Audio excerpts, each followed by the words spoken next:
గురువుగారు ప్రారంభించవలసిందిగా విన్నవించుకుంటున్నాం. కృష్ణాయ వాసుదేవాయ దేవకీ నందనాయ చ నందగోపకుమారాయ గోవిందాయ నమో నమః. కృష్ణాయ యాదవేంద్రాయ జ్ఞానముద్రాయ యోగినే నాథాయ రుక్మిణీశాయ నమో వేదాంతవేదినే. గురుర్బ్రహ్మా గురుర్విష్ణుః గురుర్దేవో మహేశ్వరः గురుః సాక్షాత్ పరం బ్రహ్మ తస్మై శ్రీ గురవే నమః. శ్రీ కామకోటి పీఠ ప్రభవః శ్రీ చంద్రశేఖర యతీంద్రాః సర్వమత భక్త వందిత చరణాబ్జాః జ్ఞానదాశ్చ విజయంతే. శృతి స్మృతి పురాణానాం ఆలయం కరుణాలయం నమామి భగవత్పాద శంకరం లోకశంకరం. అకారాది క్షకారాంత వర్ణావయవశారిణి వీణా పుస్తక హస్తావ్యాత్ ప్రణో దేవి సరస్వతి. కిందటిసారి అజ్ఞానము, దాని యొక్క స్వరూపము, దాని గురించి చెప్పుకుంటూ ఆ వరుసలోనే అజ్ఞానం అనేది ఒక అనిర్వచనీయము అని అనుకున్నామండి. అనిర్వచనీయము అంటే సత్యమని చెప్పడానికి వీల్లేదు, అసత్యమని చెప్పడానికి వీల్లేదు అని. అది సప్రమాణంగా సత్యం గనక అయినట్లయితే అజ్ఞానాన్ని బాధించేది ఏదీ లేదు. అంటే జ్ఞానం చేత అజ్ఞానం బాధింపబడదు. ఎందుకంటే అజ్ఞానం సత్యం అన్నట్లయితే అందుకోసం సత్యం అనటానికి వీలేదు. అలా అని అసత్యం అందామా? అసత్యం అనే దానికి వాళ్ళు ఏమడుగుతారంటే, ఒక కుందేలు కొమ్ము ఉందనుకోండి, అది అసత్యం. ఉందా అంటే ప్రపంచంలో ఎక్కడా లేదు. కుందేలుకు కొమ్ము ఉండదు కదా, ఆకాశంలో పుష్పం ఉండదు కదా. అలాగే అసత్యము అజ్ఞానము అన్నట్లయితే అసలు అసత్యమైనటువంటిది అయితే దాన్ని బాధించవలసిన అవసరమే లేదు. దానికోసం ఇంత శాస్త్రము యొక్క అవసరము లేదు. కానీ అది సత్యంగా ఉన్నట్లు ఉన్నది, జ్ఞానం చేత బాధింపబడుతూ ఉన్నది కాబట్టి అది సత్తు అసత్తు ఈ రెండు రకములుగా చెప్పడానికి అవకాశం లేనిది కాబట్టి అనిర్వచనీయము అని అన్నారు. ఈ అజ్ఞానానికి అవయవాలు ఉన్నవా లేవా అని విచారం చేశారు. అవయవం ఉంది అని చెప్పడానికి వీలేదు, అవయవం లేదు అని చెప్పడానికి వీలేదు అని ఇలా ఎన్ని రకాలుగా మనం చెప్పినా అన్ని రకాలుగా కూడా దానికి ఏదో ఒక రకమైనటువంటి నిర్వచనం చెప్పడానికి అవకాశం లేనటువంటి ఒక దశ వచ్చింది. అందువల్లనే అజ్ఞానం అనేటటువంటిది నిరవయవము అని ఒకసారి అంటారు, లేదు అవయవములు ఉన్నవి అని అంటారు. ఎందుకంటే ఈ ప్రపంచం ఇంత తయారవుతున్నదంటే ఏదో ఒక అజ్ఞానం తాలూకు పరిణామమే కాబట్టి, మార్పే కాబట్టి. ఇది సావయవము అని ఒకసారి అంటారు, అవయవాలు లేవని అంటుంటారు. అలాగే అది భిన్నము అంటుంటారు, అభిన్నము అంటుంటారు. ఇదన్నీ కూడా కుదరదు అని అన్నారు. మొత్తం మీద అజ్ఞానాన్ని అద్వైత వేదాంత సిద్ధాంతంలో అనిర్వచనీయము, ఇది ఇలా ఉంటుంది, దీని పరిణామం ఇది, దీని పరిమాణం ఇది అని చెప్పడానికి అవకాశం లేదు. ఇదమిత్థం ఇదమియత్ అని సంస్కృతంలో అంటారండి. ఇది ఇలా ఉంటుంది అని అజ్ఞానాన్ని ఎక్కడన్నా చూపించారా? లేదు. ఇదమియత్, ఈ అజ్ఞానం ఇంత ఉంటుంది, దీని పరిమాణం ఈ రకంగా ఉంటుంది ఏమైనా చూపించారా? లేనే లేదు. అందువల్ల అజ్ఞానం అనేటటువంటిది అనిర్వచనీయము అన్నారు. అయితే మరి అజ్ఞానాన్ని తెలుసుకోవడం ఎలాగా అన్నారండి. అజ్ఞానాన్ని తెలుసుకోవాలంటే అద్వైత వేదాంత సిద్ధాంత ముక్తావళి అని ఒక గ్రంథం ఉన్నదండి.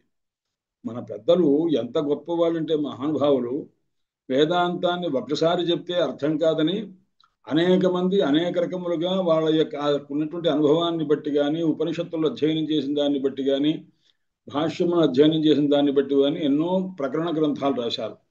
అందులో ప్రకాశానంద స్వామి వారని చెప్పి మహనీయులు వారు రాసినటువంటి అద్వైత వేదాంత సిద్ధాంత ముక్తావళి అని, దాంట్లో ఒక చోట ఒక శ్లోకం రాశారు. అజ్ఞానాన్ని తెలుసుకోవాలి అని అనుకుంటే దేని చేత తెలుసుకోవాలండి? జ్ఞానం చేతనే తెలుసుకోవాలి. అజ్ఞానాన్ని తెలుసుకోవాలంటే, తెలియాలంటే జ్ఞానం ఉండాల్సిందే కదండి. అజ్ఞానం అనే దాన్ని తెలుసుకోవాలంటే జ్ఞానం ఉండాలి కదా. అజ్ఞానానికి సంబంధించిన జ్ఞానం ఉండాలి. కాబట్టి అది ఎలా ఉంటుందంటే, మీరు చెప్పింది అజ్ఞానం జ్ఞాతిమిచ్చేద్య. ఎవరైతే అజ్ఞానాన్ని తెలుసుకోవాలని అనుకుంటాడో, దానికి ఒక ప్రమాణం చేతి తెలుసుకోవాలని అనుకుంటాడో, వాడంత మూర్ఖుడు ఇంకెవడు లేడు అన్నారు. ఎందుకంటే జ్ఞానం అనేదే ఉంటే అజ్ఞానం ఎందుకు ఉంటుందండి? అజ్ఞానం తెలుసుకోవాలి అంటే జ్ఞానం ఉండాలిగా. జ్ఞానం చేత ఎవరన్నా అజ్ఞానాన్ని తెలుసుకుంటారా? తెలుసుకోరు. జ్ఞానం చేత అజ్ఞానాన్ని పోగొట్టుకుంటారు తప్ప జ్ఞానం చేత అజ్ఞానాన్ని తెలుసుకోరు కదా. జ్ఞానం చేత ఒక ప్రమాణం చేత అజ్ఞానాన్ని తెలుసుకోవాలని ఎవరన్నా కోరుకున్నాడు అంటే వాడు ఎటువంటి వాడంటే సూర్యుని యొక్క కాంతి చేత చీకటిని తెలుసుకోవాలి అనుకోవడం ఎంత తెలివి తక్కువతనమో అంత తెలివి తక్కువతనం. సూర్యుడు అనేటటువంటి సూర్యకాంతి ఉందనుకోండి, అది ప్రకాశ. ఆ కాంతి అనేటటువంటి దాని చేత జ్ఞానస్థానీయం అనమాట. మనం ఇప్పుడు చెప్పుకునే జ్ఞానం చేత అజ్ఞానాన్ని తెలుసుకోవాలి అంటే ఎంత పొరపాటు అంటే ఒక సూర్యకాంతి చేత చీకటిని తెలుసుకోవాలి అని అనుకోవటం లాంటిది అనమాట. అందుచేత అటువంటి పరిస్థితి లేదు. అయితే దాని యొక్క స్వరూపం ఏమిటంటే వాళ్ళు ఏదో చెప్పారో ఆ చెప్పిన దాన్ని మనం గ్రహించడము, దాని మీద లక్షణం అక్కడ అప్లై అవుతున్నదా లేదో చూసుకోవటం అండి. అజ్ఞానం అనేది భావరూపము అంటారు. అభావం కాదు, లేకపోవుట అనేటువంటిది కాదండి. జ్ఞానం యొక్క లేకపోవుట అజ్ఞానం కాదు. అజ్ఞానం అనేది ఒక భావరూపం. దాన్ని ఎలా తెలుసుకుంటారు అంటే కార్యాన్ని బట్టి కారణాన్ని తెలుసుకోవటం అండి. కార్యం ఏమిటి అంటే ఈ ప్రపంచం అంతా ఉంది. ఈ ప్రపంచం అనేటటువంటిది ఉందా అంటే వస్తుతః లేదు. లేదన్న విషయం మనకి ఎప్పుడు తెలుస్తుంది? గాఢమైనటువంటి సుషుప్తి దశలో, అంటే గాఢమైన నిద్రావస్థలో. అది స్వప్నావస్థ కాదండి. స్వప్నావస్థ జాగ్రత్త అవస్థల కంటే భిన్నమైనటువంటి ఒక సుషుప్తి అవస్థ. ఆ అవస్థలో ఈ ప్రపంచం ఏదన్నా మనకు కనిపిస్తుందా అంటే ఏదీ లేదు. అప్పుడున్నది ఒక ఆనంద స్వరూపం తప్ప ఇంకా ఏదీ లేదు. అందుచేత అప్పుడు మనం తెలుసుకునేటటువంటిది ఒక ఆనందం ఏదైతే ఉందో ఆ ఆనందంలో మనకు ఏ ప్రపంచం కానీ ఏ దారాపత్యాదులు భార్య పిల్లలు భర్త మొదలైనటువంటి వాళ్ళు ఎవ్వరూ తెలియబడరో అప్పుడు ఆనంద స్వరూపం తప్ప ఇంకా ఏదీ లేదో దాన్ని బట్టి అది మళ్ళా ఇప్పుడైతే పొద్దున్న మనం మేలుకున్నాం అనుకోండి, అంటే ఆ సుషుప్తి అవస్థలో నుంచి మళ్ళా జాగ్రత్త అవస్థలోకి వచ్చిన తర్వాత మనకి ఇదంతా కూడా ఆ నిత్యమైనటువంటి ఆనందం అక్కడ మనకి ఏది భాషించాలి. అక్కడ మనస్సు పనిచేయదండి. ఏది పనిచేయదు. మనస్సు కూడా నిలీనమైపోతుందంటే అంతర్హితమైపోతుంది. అక్కడ దాని యొక్క వ్యాపారం అనేది ఉండని ఆలోచనాత్మకమైన వ్యాపారమే ఉండదన్నమాట. అలాంటి ఒక ఉన్నతమైనటువంటి స్థితి అక్కడ సుషుప్తి అవస్థలో అది పరబ్రహ్మానందానితో సమానమైనటువంటిది అని చెప్తారు. ఎందుకంటే ఉపనిషత్తే చెప్పింది అహర్హర్గచ్చంచో నవిదుహు అంటుంటారు. రోజు మనం పరబ్రహ్మ దగ్గరికి వెళ్ళిపోతున్నాం. ఎప్పుడు గాఢమైన సుషుప్తి దశే ఒక పరబ్రహ్మానందం వంటిది. ఆ ఆనందం ఎల్లప్పుడూ మనకున్నది. మనం ఎప్పుడైతే జాగ్రత్త అవస్థ ప్రపంచంలోకి వచ్చామో మనమంతా కూడా ఏదో బద్ధులమైపోయినట్టుగా ఏదో ఒక ప్రపంచంలో ఏదో ఒక మనం అనుకున్నట్టుగా మనం అనుకుంటూ ఉంటాం. అందుచేత ఆ రకమైనటువంటి స్థితిలో మనం ఉన్నామని చెప్పి దాన్ని కాస్త ఇదంతా మాయామూలకంగా అజ్ఞాన మూలకంగా వచ్చింది అని అంటారు. అజ్ఞానం భావరూపము. దాన్ని ఏమంటారంటే జ్ఞానం చేత పోగొట్టుకోదగినది భావరూపమైనది అజ్ఞానము అన్నారు. అయితే ఈ అజ్ఞానం ఉంది అని చెప్పడంలో సరైన ప్రమాణం ఏమిటి అంటే వాళ్ళు చెప్తారు మన అనుభవమే ప్రమాణం అండి. మన అనుభవం ఏమిటి? అహమజ్ఞ, నాకు తెలియదు, నేను అజ్ఞుడను అంటాం. అయితే నువ్వేమిటో నీకు తెలుసా అన్నారు. మామహన్న జానామి, నన్ను నేనే తెలుసుకోలేకపోతున్నాను. అంటే నేను దేహం అని తెలుసుకోవాలా, లేకపోతే ఇంద్రియం అని తెలుసుకోవాలా, శరీరం అని తెలుసుకోవాలా, ఏ రకంగా తెలుసుకోవాలి?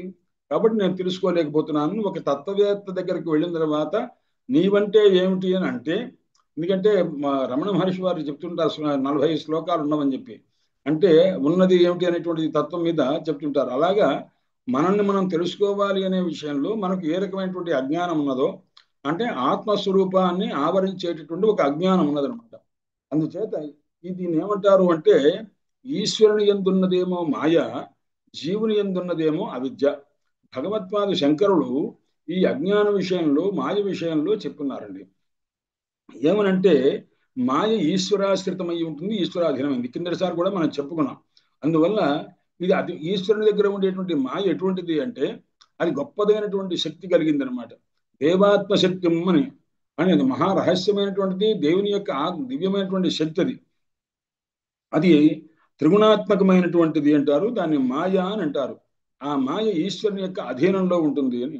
అది తర్వాత మనకున్నటువంటి అవిద్య ఏదైతే ఉందో అది కార్యానుమేయ, అంటే కార్యం చేత కనిపించే ప్రపంచాన్ని బట్టి ఈ ప్రపంచానికి మూల కారణం ఏదై ఉంటుంది అంటే సృష్టి చేశారు, బ్రహ్మదేవుడు సృష్టి చేశాడు, ఇదంతా మనం అనుకుంటుంటాం. ఇదంతా కూడా ఈ బ్రహ్మదేవుడు ఎలా సృష్టింపబడ్డాడు, ఈశ్వరుడు ఎలా సృష్టింపబడ్డాడు, ఇదంతా ఆలోచిస్తే ఇదంతా కూడాను అవిద్యా మూలకంగానే ఏర్పడింది అని అద్వైత సిద్ధాంతం చెప్తున్నదండి. అందుచేత అది ఎలా తెలుసుకోవాలి? గొప్పదైనటువంటి జ్ఞానం చేతనే, యథార్థ జ్ఞానం చేతనే తెలుసుకోవాలి. ఈ జగత్ సర్వం, ఈ ప్రపంచం మొత్తం యయా మాయయా ప్రసూయతే, మాయ చేతనే ఏర్పడుతున్నది తప్ప ఇంకొక దాని చేత కాదు. కాబట్టి ఈ జగత్ అనేటటువంటిది ఒక భ్రాంతి స్వరూపమే, అంటే ఒక భ్రమరూపమే తప్ప వాస్తవం కాదు. దీనికి ఆలంబనం ఏదన్నా ఉంది అన్నాడు, నిరాలంబ, ఆలంబనం లేనే లేదు. ఒకవేళ ఏదైనా ఒక ఆధారం ఉంది అంటే మన ఆత్మే ఈ జగత్తునకు, జగత్తు యొక్క సృష్టికి ఆధారం మన ఆత్మే. ఎందుకంటే ఆత్మ అధిష్టానక భ్రమ, ఇది వేదాంత సిద్ధాంతం, అద్వైత వేదాంత సిద్ధాంతం. అంటే ఆత్మ అనేటటువంటి అధిష్టానం అంటే ఆధారం నందు ఏర్పడినటువంటి భ్రమ, అంటే ఆత్మను తెలుసుకోకపోవడం వల్ల వచ్చిన భ్రమ. ఆత్మను తెలుసుకోకపోవడమే కాదు, ఇది మనకు ప్రపంచంగా మనం తెలుసుకున్నాం చూసారా, అంటే తాడును తాడుగా తెలుసుకోకపోతే అది ఒక ఒక అపరాధం అవుతుంది. తాడును కాస్త మనం ఏం చేసుకున్నాం, సర్పంగా తెలుసుకున్నాం అనమాట. ఆత్మ నిత్యానందమైనటువంటి స్వరూపమైనటువంటి ఆత్మ యందు జగత్ అనేటటువంటి కల్పితం చేసుకొని ఆ కల్పితమైన జగత్తుని సత్యం అనుకుంటున్నాం చూసారా, ఇదనమాట పెద్ద భ్రమ అని అంటారన్నమాట. కాబట్టి ఇది సహతే నవిచారంస తమో యావద్దివాకరం, అంటే ఎంత మటుకు ఆ చీకటి ఎప్పుడు దాకా పోదయ్యా అన్నాడు. ఎంత లోపలైతే సూర్యుడు ఉదయించడో అంత మటుకు ఈ చీకటి మనకు ఉంటూనే ఉంటుంది. అలాగే ఎంత లోపల మనకు బ్రహ్మజ్ఞానం కలగలేదో అంత మటుకు ఈ అజ్ఞానం అనేటటువంటిది మనకు ఉంటూనే ఉంటుంది అని చెప్పారు. అయితే ఇక్కడ ఇదివరకు కూడా అంటే మన డాక్టర్ గారు రాకముందు ఒక క్లాస్ మనకు జరిగింది. ఆ సందర్భంలో కూడా మనం చెప్పుకున్నాం. అదేమిటంటే అజ్ఞానమునకు రెండు భేదములు ఉన్నవి అని అన్నారు. ఆ రెండు భేదముల్లో కూడా ఈశ్వరాశ్రితమైనటువంటి అజ్ఞానం ఒకటండి, జీవాశ్రితమైనటువంటి అజ్ఞానం ఒకటి. అదేమిటంటే ఈశ్వరాశ్రితం అంటారంటే ఈశ్వరునికి అజ్ఞానం కాదండి, ఈశ్వరుని ఆశ్రయించి ఉన్నటువంటి అజ్ఞానం. ఈశ్వరుడు అందరినీ కూడాను కలుపుకుంటారు. ఆయన దగ్గర ఉండేటువంటి అజ్ఞానం సమష్టి అజ్ఞానము అంటుంటారండి. ఆ అజ్ఞానం కూడా ఒక సంస్కార రూపంగా ఉంటుంది ఆయనకి అని అంటారు. అంటే సమస్త జీవుల్ని కూడాను తనలోనే ఉంటారు కాబట్టి, ఆ మొత్తం అందరి గురించి తనకే తెలుసు కాబట్టి వారందరి యొక్క సమష్టి రూపమైనటువంటి స్వరూపమంతగా ఆయనకి ఆధారం ఆయనే అవుతారు. అందువల్ల ఆయనకు ఉండేటటువంటి అజ్ఞానం అంటే సమష్టి అజ్ఞానము అంటారు అనమాట. మనకు ఎవరికి వారికి మనం వ్యక్తిగతంగా మనం ఏదైతే అనుకుంటున్నామో అది వ్యష్ట్య జ్ఞానము అంటుంటారు అనమాట. అందువల్ల సమష్ట్య జ్ఞానము వ్యష్ట్య జ్ఞానము అని అజ్ఞానం తాలూకు భేదద్వయాన్ని, అంటే రెండు రకాల భేదాన్ని అంగీకరించున్నారు. ఉదాహరణకి అది మనం కూడా కిందసారి చెప్పుకున్నాము, అయినా చెప్తున్నాను. ఒక వృక్షములు అనేక వృక్షములు ఒక చోట ఉన్నాయనుకోండి, వెంటగా ఉన్నాయి, దగ్గరగా ఉన్నవి. అలా ఉన్న ప్రదేశాన్ని ఉంటారు, అది ఒక వనము అని అంటారండి. ఏకదేశస్థాహ నైకే వృక్షాహ వనం అంటారు. సంస్కృతంలో వనం అంటే ఏమిటి అన్నారు అంటే ఒకే ప్రదేశంలో ఉన్నటువంటి అనేక వృక్షములు, భిన్న జాతీయములైన వృక్షములు. ఒక వృక్షం కాదండి, ఒక రకమైన వృక్షమే కాదండి. మామిడి చెట్లు ఎక్కువగా ఉంటే మామిడి తోట ఉంటాను, కానీ మామిడి తోటలో మామిడి చెట్లే ఉండవు, ఇంకా కొన్ని చిన్న చెట్లు ఏవో ఉంటూ ఉంటాం అనమాట.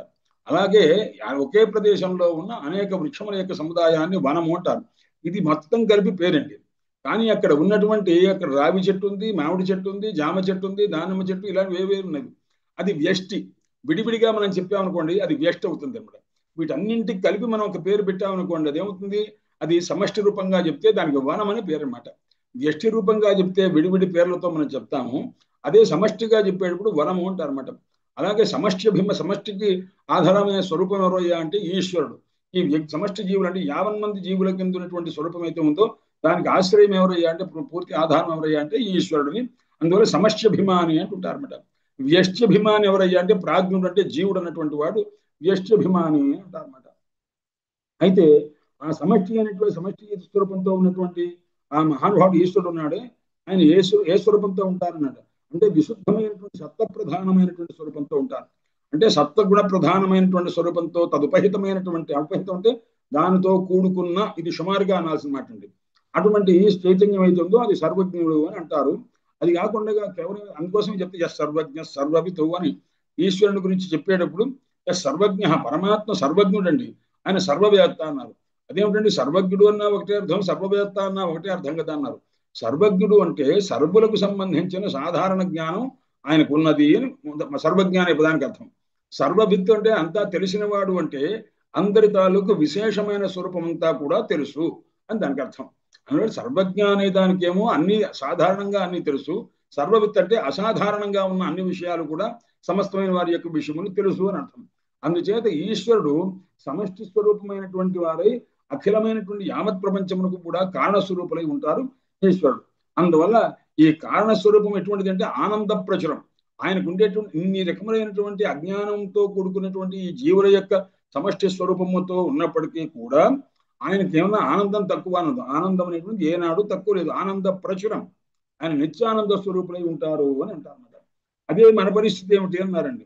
అంటే జీవుని యొక్క పరిస్థితి ఏమిటంటే మనకి ఇప్పుడు వ్యష్టి నికృష్టోపాధి అంటుంటారు. అలాగే సమష్టి ఉత్కృష్టోపాధి. సమష్టి అనేటువంటి ఈశ్వరుడు నాడే, సర్వజ్ఞుడు నాడే, పరమాత్మ. ఆయన ఆయన ఉత్కృష్ట ఉపాధి, గొప్పదైనటువంటి ఉపాధి కలవాడు. ఆ ఉపాధి ఉపహితమైనటువంటి చైతన్యం పరమాత్మ అని అంటారు, భగవంతుడిని అంటారు. మనం ఎటువంటి వాళ్ళమంటే వ్యష్టి స్వరూపం, అంటే విడిగా నేను ప్రత్యేకించి నేను వేరే అని అనుకుంటున్నాగా, అందరూ నేను అనుకోవట్లేదుగా. అందువల్ల అది నికృష్టమైనటువంటి ఉపాధి. తదుపహిత చైతన్యం అంటే ఆ వ్యష్టి ఉపాధితో కూడుకున్నటువంటి చైతన్యం ఏదైతే ఉందో అది ప్రాజ్ఞుడు అనగా జీవుడు అని పడతాడు అని అన్నారండి. కాబట్టి అతను అందరి తాలూకు ఈశ్వరుడైతే అందరి తాలూకు అజ్ఞానములను కూడా తెలియజేసేటటువంటి స్వరూపం ఆయనకుంది. వీడికి ఏమిటి ఏకాజ్ఞాన భాషకత్వ, తన యొక్క అజ్ఞానం చేతనే వాడు తెలియబడుతున్నాడు తప్ప ఇంకో రకంగా తెలియబట్టలేదు. కాబట్టి ఈ రకంగా ఈశ్వరునకు జీవునకు కూడాను భేదాన్ని తెలుసుకునేటటువంటి విధానం ఉన్నది అని స్థూలంగా చెప్పున్నారండి. దీని మీద అసలు అలా చెప్తే అజ్ఞానం కలిగినటువంటి వానికి ఆనందానుభూతి ఉంటుందా? అజ్ఞానంతో కూడుకున్నటువంటి వాడికి ఆనందానుభూతి ఎలా ఉంటుంది? ఉండదు కదా. అలాగే ఈశ్వరుడు కూడాను ఆ సమష్టి స్వరూపంతో అజ్ఞానంతో కూడుకుని ఉన్నారు కదా. అందుకోసం ఆయనకి ఆనందానుభూతి ఎలా ఉంటుంది? ఆయనకి ఆనందానుభూతి ఉండాలి ఈశ్వరునకు. అలాగే జీవునకు కూడా ఉంటుందా లేదా అని ఈ విషయంలో విచారం చేశారండి. సమష్టి ఉపాధి కలిగినటువంటి వారు ఎవరయ్యా అంటే ఈశ్వరుడు. వ్యష్టి ఉపాధి కలిగినటువంటి వారు ఎవరయ్యా అంటే జీవుడు అని అన్నారు. అయితే వీళ్ళిద్దరు ఎవరంటారు? ఒకరిని సమష్టిపాధి కలిగినటువంటి స్వరూపంతో కూడినటువంటి చైతన్యాన్ని ఆయన ఏమన్నారయ్యా ఈశ్వరాన్ని శబ్దం చేత, వ్యష్టిపాధి కలిగినటువంటి ప్రాజ్ఞాని భేదం చేత. ప్రాజ్ఞ అంటే జీవుడు అని సుమారుగా అర్థం అండి. అయితే వీళ్ళకి ఆనందానుభూతి అనేటువంటిది ఉంటుంది. ఎలా ఉంటుంది? అతి సూక్ష్మమైనటువంటి వృత్తుల చేత, వాస్తవంగా వృత్తులు ఉండవు. ఇప్పుడు ఆ వృత్తుల దశలో కూడా సూక్ష్మాభి వృత్తిభి ఆనందానుభవ, సూక్ష్మమైనటువంటి వృత్తుల చేత వారికి ఆనందానుభవం అనేటువంటిది ఉంటుంది. వారికి ఈశ్వరునికి ఉంటుంది, అలాగే జీవునికి కూడా ఉంటుంది. ఎందుకంటే ఈశ్వరుడు జీవుడికి ఇద్దరు ఆనందం ఉంటుంది, కానీ ఆనందంలో తారతమ్యం ఉంది. ఈశ్వరునికి అయితే ఆనంద ప్రచురమైన ఆనందం ఉంటుంది, అంటే విస్తృతమైనటువంటి ఆనందం ఉంటుంది. జీవునికి అలా ఉండదండి. జీవుడు అనేక రకములుగా దుఃఖాల చేత ఆక్రాంతుడైపోయి ఉంటుంటాడు కాబట్టి అతనికి ఆనంద అనుభూతి అంత విశేషంగా ఉండదు. ఒకనొకప్పుడు ఉంటుంది అనమాట. ఉపనిషత్తులో ఏం చెప్తుంటారంటే పరమాత్మ ఆనందభుకు అంటారు. ఆనందమయోహి ఆనందభుకు, ఆయన ఆనంద స్వరూపుడే, ఆనందాన్ని అనుభవిస్తూ ఉంటారు అని చెప్పి ఆండోక్యాదుల్లో కూడా చెప్పున్నారు. అందువల్ల ఇది కాకుండా ఒక అనుభవం కూడా ఉందండి. శృతి చెప్పినంత మాత్రం చేతనే కాదు, ఆ అనుభవాన్ని కూడా మనకి ఇస్తుంటారు. శాస్త్రంలో అద్వైత వేదాంతంలో ఉన్నటువంటి విశేషం ఏమిటంటే ఒక్క మాటల చేత ఉపనిషత్తు చెప్పిందని చెప్పడమే కాకుండా అనుభవాన్ని కూడా చూపిస్తుంటారు. మనం రాత్రిపూట నిద్రపోయేటప్పుడు ఇంతకుముందు అనుకున్న మాట సౌషుప్తానందం, అంటే సుషుప్తి దశలో గాఢ నిద్రలో ఉన్న ఆనందం ఏదైతే ఉందో ఆ ఆనందంలో సుఖమహన స్వాప్సం, నేను సుఖంగా నిద్రపోయాను, అకించిత వేదిషం, నాకు ఏమీ తెలియలేదు అన్నారు. ఇది తెలిసేయడం ఇదే. ఎలా తెలుసుకున్నాడండి? మేలుకున్న తర్వాత మీరు ఆ వ్యక్తిని అడిగితే మీకు చెప్పినటువంటి మాట. ఆ పడుకున్నప్పుడు ఎలా పడుకున్నాడో తెలియలేదు, పడుకొని లేచిన తర్వాత మాత్రం నాకు ఏమీ తెలియలేదయ్యా, హాయిగా పడుకున్నానయ్యా అంటుంటారు. ఈ హాయిగా పడుకోవటము ఏమీ తెలియలేదు అన్న విషయం ఎవరు తెలుసుకున్నారు అన్నారు. ఏమీ తెలియలేదు అనటానికి ఎవరన్నా తెలుసుకొని ఉండాలిగా. మనస్సా పనిచేయట్లేదు, బాహ్యేంద్రియములా పనిచేయట్లేదు, ఏమీ పనిచేయట్లేదు. పని చేయకపోతే ఎవరు తెలుసుకున్నారు? నేను బాగా హాయిగా నిద్రపోయాను మేలుకున్న తర్వాత అంటున్నారుగా. ఈ అనుభూతిని వ్యక్తం చేసేటటువంటి స్థితిని కంటే మీరు హాయిగా నిద్రపోయారన్న విషయం మీకు ఎలా తెలిసింది? ఆ తెలుసుకున్నవాడు ఎవరు అంటే సాక్షి చైతన్యం అంటారన్నమాట. ఆ సాక్షి చైతన్యం మనస్సు లేకపోయినా, ఏ ఇంద్రియము లేకపోయినా అది మాత్రం ఎప్పుడు మేలుకొనే ఉంటుంది. ఆ మేలుకున్నది కాబట్టి ఆ చైతన్యంతో కూడుకున్నటువంటి వాడు ఈ జీవుడు కాబట్టి ఈ జీవుడికి ఆ సంస్కారం ఉపలబ్ధమవుతున్నది, అంటే తెలియబడుతున్నది అనమాట. అందువలన వాడు పొద్దున్న లేవంగానే నేను సుఖమహమ స్వాప్స, నేను సుఖంగా నిద్రపోయాను, నాకేం తెలియలేదు అని ఈ రకంగా అనగలుగుతున్నాడు. ఇది అనుభవాన్ని బట్టి ఇచ్చిందనమాట. కాబట్టి దీన్ని బట్టి సమష్టి వ్యష్టి, సమష్టి స్వరూపమైనటువంటి ఈశ్వరునికి సంబంధించింది కానీ వ్యష్టికి సంబంధించింది కానీ ఇవి ఎలాంటివి అన్నారు. ఇంతకుముందు మనం ఉదాహరణ చెప్పుకున్నాం కదండి. విడివిడిగా వృక్షాలుగా చెప్పుకోవడం ఒకటి, సమష్టిగా చెప్పుకోవడం ఒకటి. అలాగే సామాన్యంగా చిన్న చిన్న జలాశయాలు అనుకోండి, అంటే చిన్న చిన్న కాలువలోంచి ఒక మహానదిలోకి నీరు వెళ్ళింది అనుకోండి. విడిగా చూస్తే ఆ కాలం నీరు, ఆ కాలం నీరు, ఆ కాలం నీరు మొత్తం కలిసి ఎక్కడ వచ్చిందంటే ఒక మహానదిలోకి ప్రవహించింది అనమాట. అలాగే చెట్లు కూడా అంతే, విడివిడిగా చెట్లుగా అంటారు, మొత్తం అయితే ఏమంటారు మహానది అన్నట్టుగా. ఆ రకమైనటువంటి ఆ ఈశ్వరునకు జీవునకు ఉన్నటువంటి తారతమ్యాన్ని ఆ విధంగా తెలుసుకోవాలి. ఈశ్వరునకు ప్రళయకాలంలో కూడా ఆయన ఆనంద స్వరూపంతోనే ఉంటారు. ప్రళయకాలంలో కూడా ఈశ్వరుని యొక్క స్వరూపం ఎలా ఉంటుంది? ఆనంద ప్రచురమైనటువంటి స్వరూపము. ఇది ఉపనిషత్తు చెప్తున్నటువంటి. అందుకోసమే ఆనందమయోహి ఆనందభుకు. ఈశ్వరుడు ఆనంద స్వరూపుడు కాబట్టి ఆనందాన్ని ఆయన భవిస్తూ ఉంటాడు తప్ప ఆయన దుఃఖానుభూతి అనేటువంటిది ఉండదు అనమాట. అందువల్ల ఆనంద ప్రచురమై ఉంటాడు. అదే జీవుని యొక్క స్థితి ఎట్లా ఉంటుంది అంటే ప్రళయకాలంలో ఈశ్వరునికి యొక్క ఆనందం ఉంటుంది, సుషుప్తిలోనేమో అంతఃకరణ అనేటువంటిది ఉండదు. మనకు అస్మదాదులకు అంటే మన వంటి జీవులకు అంతఃకరణ ఉండదు కదా. కాబట్టి ఇది ఎలా తెలియబడుతుంది అంటే అప్పుడు సూక్ష్మమైనటువంటి వృత్తుల చేత, అతి సూక్ష్మమైన వృత్తులు, అది తెలియబడి మనసు చేత తెలియబడేవి కాదండి. అంటే మనకు లోపల మనం బాగా సుఖం పొందామన్న విషయాన్ని మేలుకున్న తర్వాత చెప్పడానికి కారణమైనటువంటిది ఏదో ఒక జ్ఞానం ఉండాలి కదా. ఆ జ్ఞానం అనేటువంటి తెలుసుకునేటువంటి వాళ్ళు ఎవరో ఒకరు ఉండాలి కదా. అంటే అది సాక్షి రూప చైతన్యం చేత, అతి సూక్ష్మమైనటువంటి దాని చేత, దాన్ని వాడు పొద్దున్న లేచిన తర్వాత తెలుసుకోగలుగుతున్నాడు సాక్షి చైతన్య అనుగ్రహం చేత అని అంటారన్నమాట. కాబట్టి జ్ఞానం అనేటటువంటిది లేకుండా జ్ఞానాన్ని అభివ్యక్తి చేయడం అనేటువంటి మేలుకున్న తర్వాత ఎలా చేస్తామండి?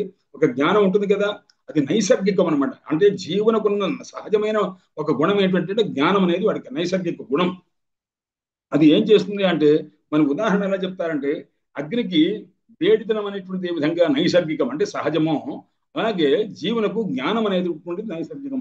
అందుచేత దాన్ని వేరేగా మీరు వేడిని అగ్నిని విడిగా చూడటం ఏ విధంగా కుదరదో, అలాగే జీవునికి జ్ఞానానికి ఇవ్వడానికి వేడికి వేరుగా చూడటం అనేటువంటిది కుదరదు. కాబట్టి సుషుప్తి దశలో బాహ్యమైనటువంటి విషయాన్ని గ్రహించే సాధనములు ఏవి లేకపోయినప్పటికీ కూడా ఆనందాన్ని అనుభవించేటువంటి ఆంతరికమైనటువంటి అంటే లోపల మనస్సులో ఉండేటటువంటి ఒకానొక విశేషమైన జ్ఞానం అనేది ఉండనే ఉంటుంది. ఆ ఉన్నది కాబట్టే అది మేలుకున్న తర్వాత నేను హాయిగా నిద్రపోయానటువంటి ఆ జ్ఞానాభివ్యక్తి ఆ రకంగా జరిగింది. లేకపోతే జరగదు. అందువల్ల ఇది సామాన్యంగా మనం కేవలం అద్వైత వేదాంత దర్శనంలో కాకుండా ఇతర దర్శనంలో అంటే సాంఖ్య దర్శనం, సాంఖ్యం అనేటువంటి కపిల స్వామి వారు రాసింది, అంటే కపిల మహర్షి రాసింది. ఈ కపిల మహర్షి అంటే ఎవరు అని అంటే అగ్ని యొక్క అవతారము కపిల మహర్షి అంటారన్నమాట. ఇద్దరు కపిలులు ఉన్నారండి పురాణాల్లో కానీ అంతటా కూడాను. అగ్ని యొక్క అవతారమైన కపిల మహర్షి, అలాగే శ్రీమన్నారాయణ మూర్తి దేవహూతికి మహర్షి ఆయన కర్దమ ప్రజాపతి అని ఇద్దరు ఉన్నారు. ఆ దంపతులకు కలిగినటువంటి సంతానము కపిల నారాయణ స్వామి భాగవతం తృతీయ స్కంధంలో వస్తుందండి. ఆయన సాక్షాత్ విష్ణుమూర్తి యొక్క అవతారం. ఈ ఇద్దరిలో కూడా శంకర భగవత్పాదుల వారు సాంఖ్యమతాన్ని ఖండిస్తారండి. సాంఖ్యమతాన్ని ఖండించడం చేసే సందర్భంలో ఏ సాంఖ్యమతాన్ని ఖండించారయ్యా అన్నారు. కపిలుడు రాసినటువంటి సాంఖ్యమతాన్ని ఖండించారన్నమాట. కపిలుడు రాసిందంటే ఏమిటి అంటే అగ్ని యొక్క అవతారమైన కపిలుడు రాసినటువంటి సాంఖ్యమతం ఉందో దాన్ని ఖండించారు. ఎందుకంటే ఇది బ్రహ్మసూత్రాల్లో మీకు బాగా వస్తుంది, ఆ గీతా భాష్యంలో కూడా బాగా వస్తుందండి. అందుచేత అక్కడ కూడా ఏం చెప్పారంటే ఆయన మోక్షంలో కానీ సుషుప్తిలో కానీ సమాధిలో కానీ అప్పుడు ఉండేటటువంటి జీవునికి ఎవడైనా సమాధిలో ఉన్నటువంటి జీవుడు ఎవరన్నా ఉన్నా, అలాగే సుషుప్తిలో ఉన్నటువంటి జీవుడు ఉన్నా, లేకపోతే మోక్షావస్థలో ఉన్నా అప్పుడు అతనికి ఏం తెలుస్తున్నాడు? ఏ ప్రాపంచికమైనటువంటి విషయం కూడా ఉండదు. ఆ సందర్భంలో బ్రహ్మరూపిత్వమే ఉంటుందండి. అంటే బ్రహ్మస్వరూపుడయ్యి ఉంటాడని కూడా వాళ్ళు చెప్తారంటే ఈ సందర్భంలో మన అభిప్రాయంతో ఏకీభవించడం కూడా వాళ్ళకి జరిగింది. అందుచేత ఈ సందర్భం ఎలా ఉంటుంది అంటే మోక్షంలో కానీ సమాధిలో కానీ లేకపోతే ఈ సుషుప్తిలో కానీ గాఢనిద్రలో కానీ ఎలా ఉంటుంది అంటే బ్రహ్మరూపత్వమే ఉంటుంది అని కూడా చెప్పారు. కాబట్టి ఆ మహానుభావుడు చెప్పినటువంటి రీతిగానే అగ్నిలో ఈ ఔష్ణ్యం అనేటటువంటిది అది ఏ విధంగా విడంగా చెప్పడానికి కుదరదో ఆ రకంగానే. అయితే ఇక్కడ కూడా మనం ఇంకొక మాట చెప్పాలండి. సామాన్యంగా ఇంకొక మాట చెప్తుంటారంటే ఇది మామూలుగా వేదాంత పరిభాష అని వేదాంత ప్రకరణంలో మొట్టమొదటి చదువుతున్న వేదాంత శాస్త్రం చదవాలంటే మొదటి చదివే గ్రంథం సంప్రదాయ సిద్ధంగా వేదాంత పరిభాష అని చదువుతారు. అందులో కూడా చెప్తారు ఏమిటంటే సామాన్యంగా అగ్ని ఒక ఇనుప ముద్ద ఉందనుకోండి, ఇనుప ముద్ద ఏది దానికి బరువు ఉంది. అది కాకుండా అది ఎటువంటిది అంటే పార్థివం అంటే పృథివీ నుంచి వచ్చిందనమాట. ఆ పార్థివం దాన్ని తీసుకెళ్ళి మనం నిప్పులో పడేసాం అనుకోండి, నిప్పులో పడేస్తే బాగా మండేటటువంటి చోట పడేస్తే అది కొంతసేపు అయిన తర్వాత అది కూడా ఆ ఎర్ర పడిపోయి ఆ ఇనుము కాస్త ఏమవుతుంది అగ్ని అయిపోతుంది అనమాట. అగ్ని అయిపోతే అంటే ఏమిటి అది చివరికి మనం ఇనప ముద్దయ్యా అని అనలేం. అది ఎటువంటిది అండి అగ్ని యొక్క పిండమయ్యా అని అంటుంటే అంటే అగ్ని తాలూకు ముద్దయ్యా అని అంటుంటాం అనమాట. అంటే అంత ఎర్రగా పడేసరికి అనమాట. అదే రీతిగా ఆ రకంగా ఒక దశలో అంటే ఒక సమాధి దశలో ఉన్నటువంటి వానికి లేదా సుషుప్తి దశలో ఉన్నటువంటి వానికి ఆ స్వరూపం ఎటువంటిది అన్నాడు, అది మోక్ష స్వరూపంతో ఉన్నది, బ్రహ్మరూపత్వమే తప్ప అంతకంటే వేరే కాదు. అంతే తప్ప ఈ పార్థివ రూపాన్ని మనం ఏ విధంగా అయితే కాలిపోయినటువంటి ఇనుప ముద్ర ఎందు అగ్ని అని అనుకుంటున్నాం తప్ప అగ్ని కంటే భిన్నంగా ఏ విధంగా అనుకోమో అలాగే సమాధి సుషుప్తి మోక్ష దశల్లో ఎవరైతే ఉంటాడో జీవుడు ఉంటాడో వాడికి బ్రహ్మరూపత్వమే తప్ప అంతకంటే వేరు కాదు అని తెలుసుకుంటారు. అయితే ఇక్కడ ఈశ్వరునకు జీవునకు అభేదం ఉన్నదా భేదం ఉన్నదా అని విచారం చేశారు ఇక్కడ. ఎందుకంటే ఈశ్వరుడు ఈ ఇద్దరికి కూడా ఆనందం అనుభూతుంది అంటారు కదా, ఇక్కడ ఏ రకంగా ఉంటుంది అంటే వీళ్ళిద్దరికీ కూడా ఉన్నటువంటి అజ్ఞానం అనేటటువంటిది రెండు రకములుగా ఉంటుంది అని చెప్పి అన్నారు. అంటే జీవుని యొక్క స్వరూపం వేరే, ఈశ్వరునికి ఉన్నటువంటి స్వరూపం వేరే. ఆ ఈశ్వర స్వరూపంలో ఉన్నటువంటి దానికి జీవ స్వరూపంలో ఉన్న దానికి తేడా ఏమిటి అన్నారు. ఈశ్వరాశ్రిత మాయ ఇది అంటే పదే పదే ఎందుకు చెప్తున్నా అంటే వాళ్ళు అలా చెప్పున్నారు కాబట్టి మనం అలా చెప్పుకోక తప్పదు. ఎందుకంటే బహుశా అనేక సార్లు వినాలి కాబట్టి. అందువల్ల ఈశ్వరుని ఆశ్రయించింది మాయ.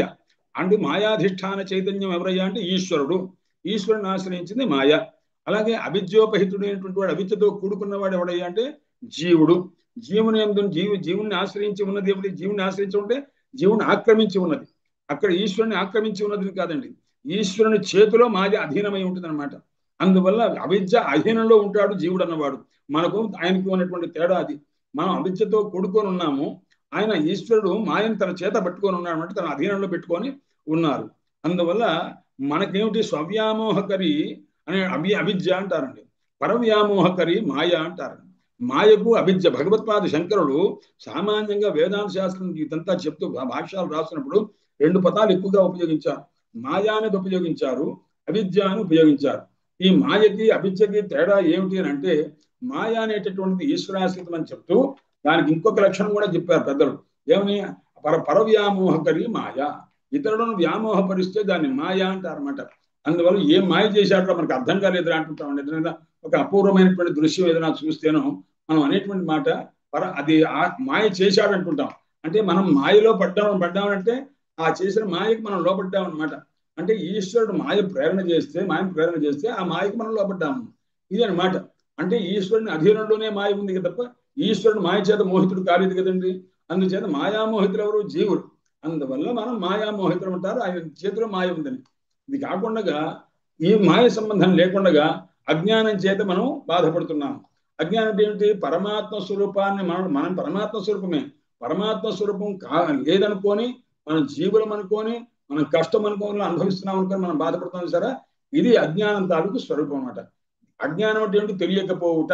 సుమారుగా తెలుగులో అర్థం చెప్పుకుందాం. భావరూపమే కదా అజ్ఞానం అంటే. తెలియకపోవడం. ఏం తెలియకపోవడం? మనదైన స్వరూపం మనకు తెలియకపోవుట.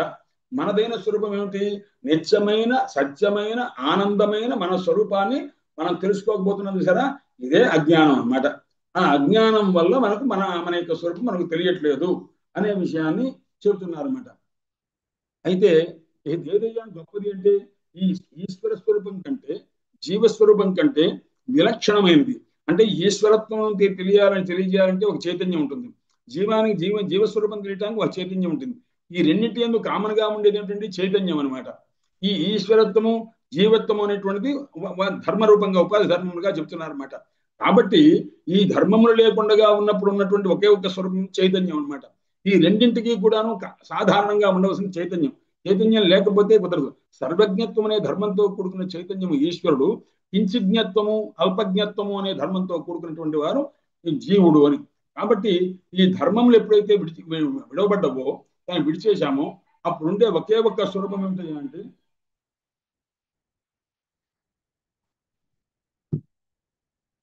అప్పుడు ఉండేటువంటి స్వరూపం ఏదయ్యా అంటే ఆ చైతన్యం ఒక్కటే ఉంటుంది. కాబట్టి బ్రహ్మస్వరూపంగా మనం తెలుసుకుంటాము అని చెప్తారండి. అందుచేత ఇక్కడ ఇప్పుడు తురీయమైనటువంటి చైతన్యం గురించి చెప్తున్నారు స్వామి వారు. అంటే ఇప్పుడు సదానంద మనం చెప్పేది ఏంటంటే ఈ విధంగా జీవుడు ఈశ్వరుడు అనేటువంటి వాళ్ళు సర్వజ్ఞత్వము కించిజ్ఞత్వం అనే ధర్మం కలిగి ఉంటారు. ఆయనకేమో నిత్యానందం ఎక్కువగా ప్రచురానందం ఉంటుంది, జీవునికి అలాంటి ఆనందం ఉండదు అని చెప్తూ ఆనంద స్వరూపం మాత్రం ఇద్దరికీ ఉంటుంది అన్నారు. సంధ్యావందనాదుల్లో కూడానండి బ్రహ్మైవ సంబ్రహ్మాప్యేతి అని ఒక మంత్రం ఉన్నది.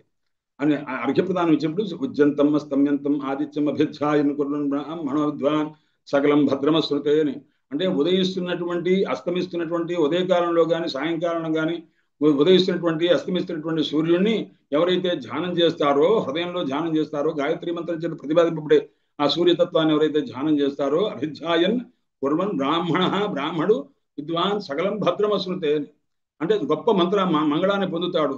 ఏమని అసావాదిత్యో బ్రహ్మేతి అని. అంటే ఈ ఆదిత్యుడే బ్రహ్మ. పరబ్రహ్మ అంటే ఎవరయ్యానుడు? ఆదిత్య మండలం ఉన్నటువంటి ఏ దివ్యమైన తేజస్సుందో ఆ తేజస్సే పరబ్రహ్మ అని తెలుసుకోవాలన్నమాట. అలా బ్రహ్మైవసన్ బ్రహ్మాప్యేతి అని ఉందన్నమాట. బ్రహ్మైవసన్, మనం బ్రహ్మయ్యే ఉన్నామండి. మనం పరబ్రహ్మస్వరూపమే, కానీ బ్రహ్మని పొందుతున్నాము. బ్రహ్మ ఉండి మన దగ్గర మనం బ్రహ్మయ్యే బ్రహ్మను పొందుతున్నాము అని ఉన్నదనమాట.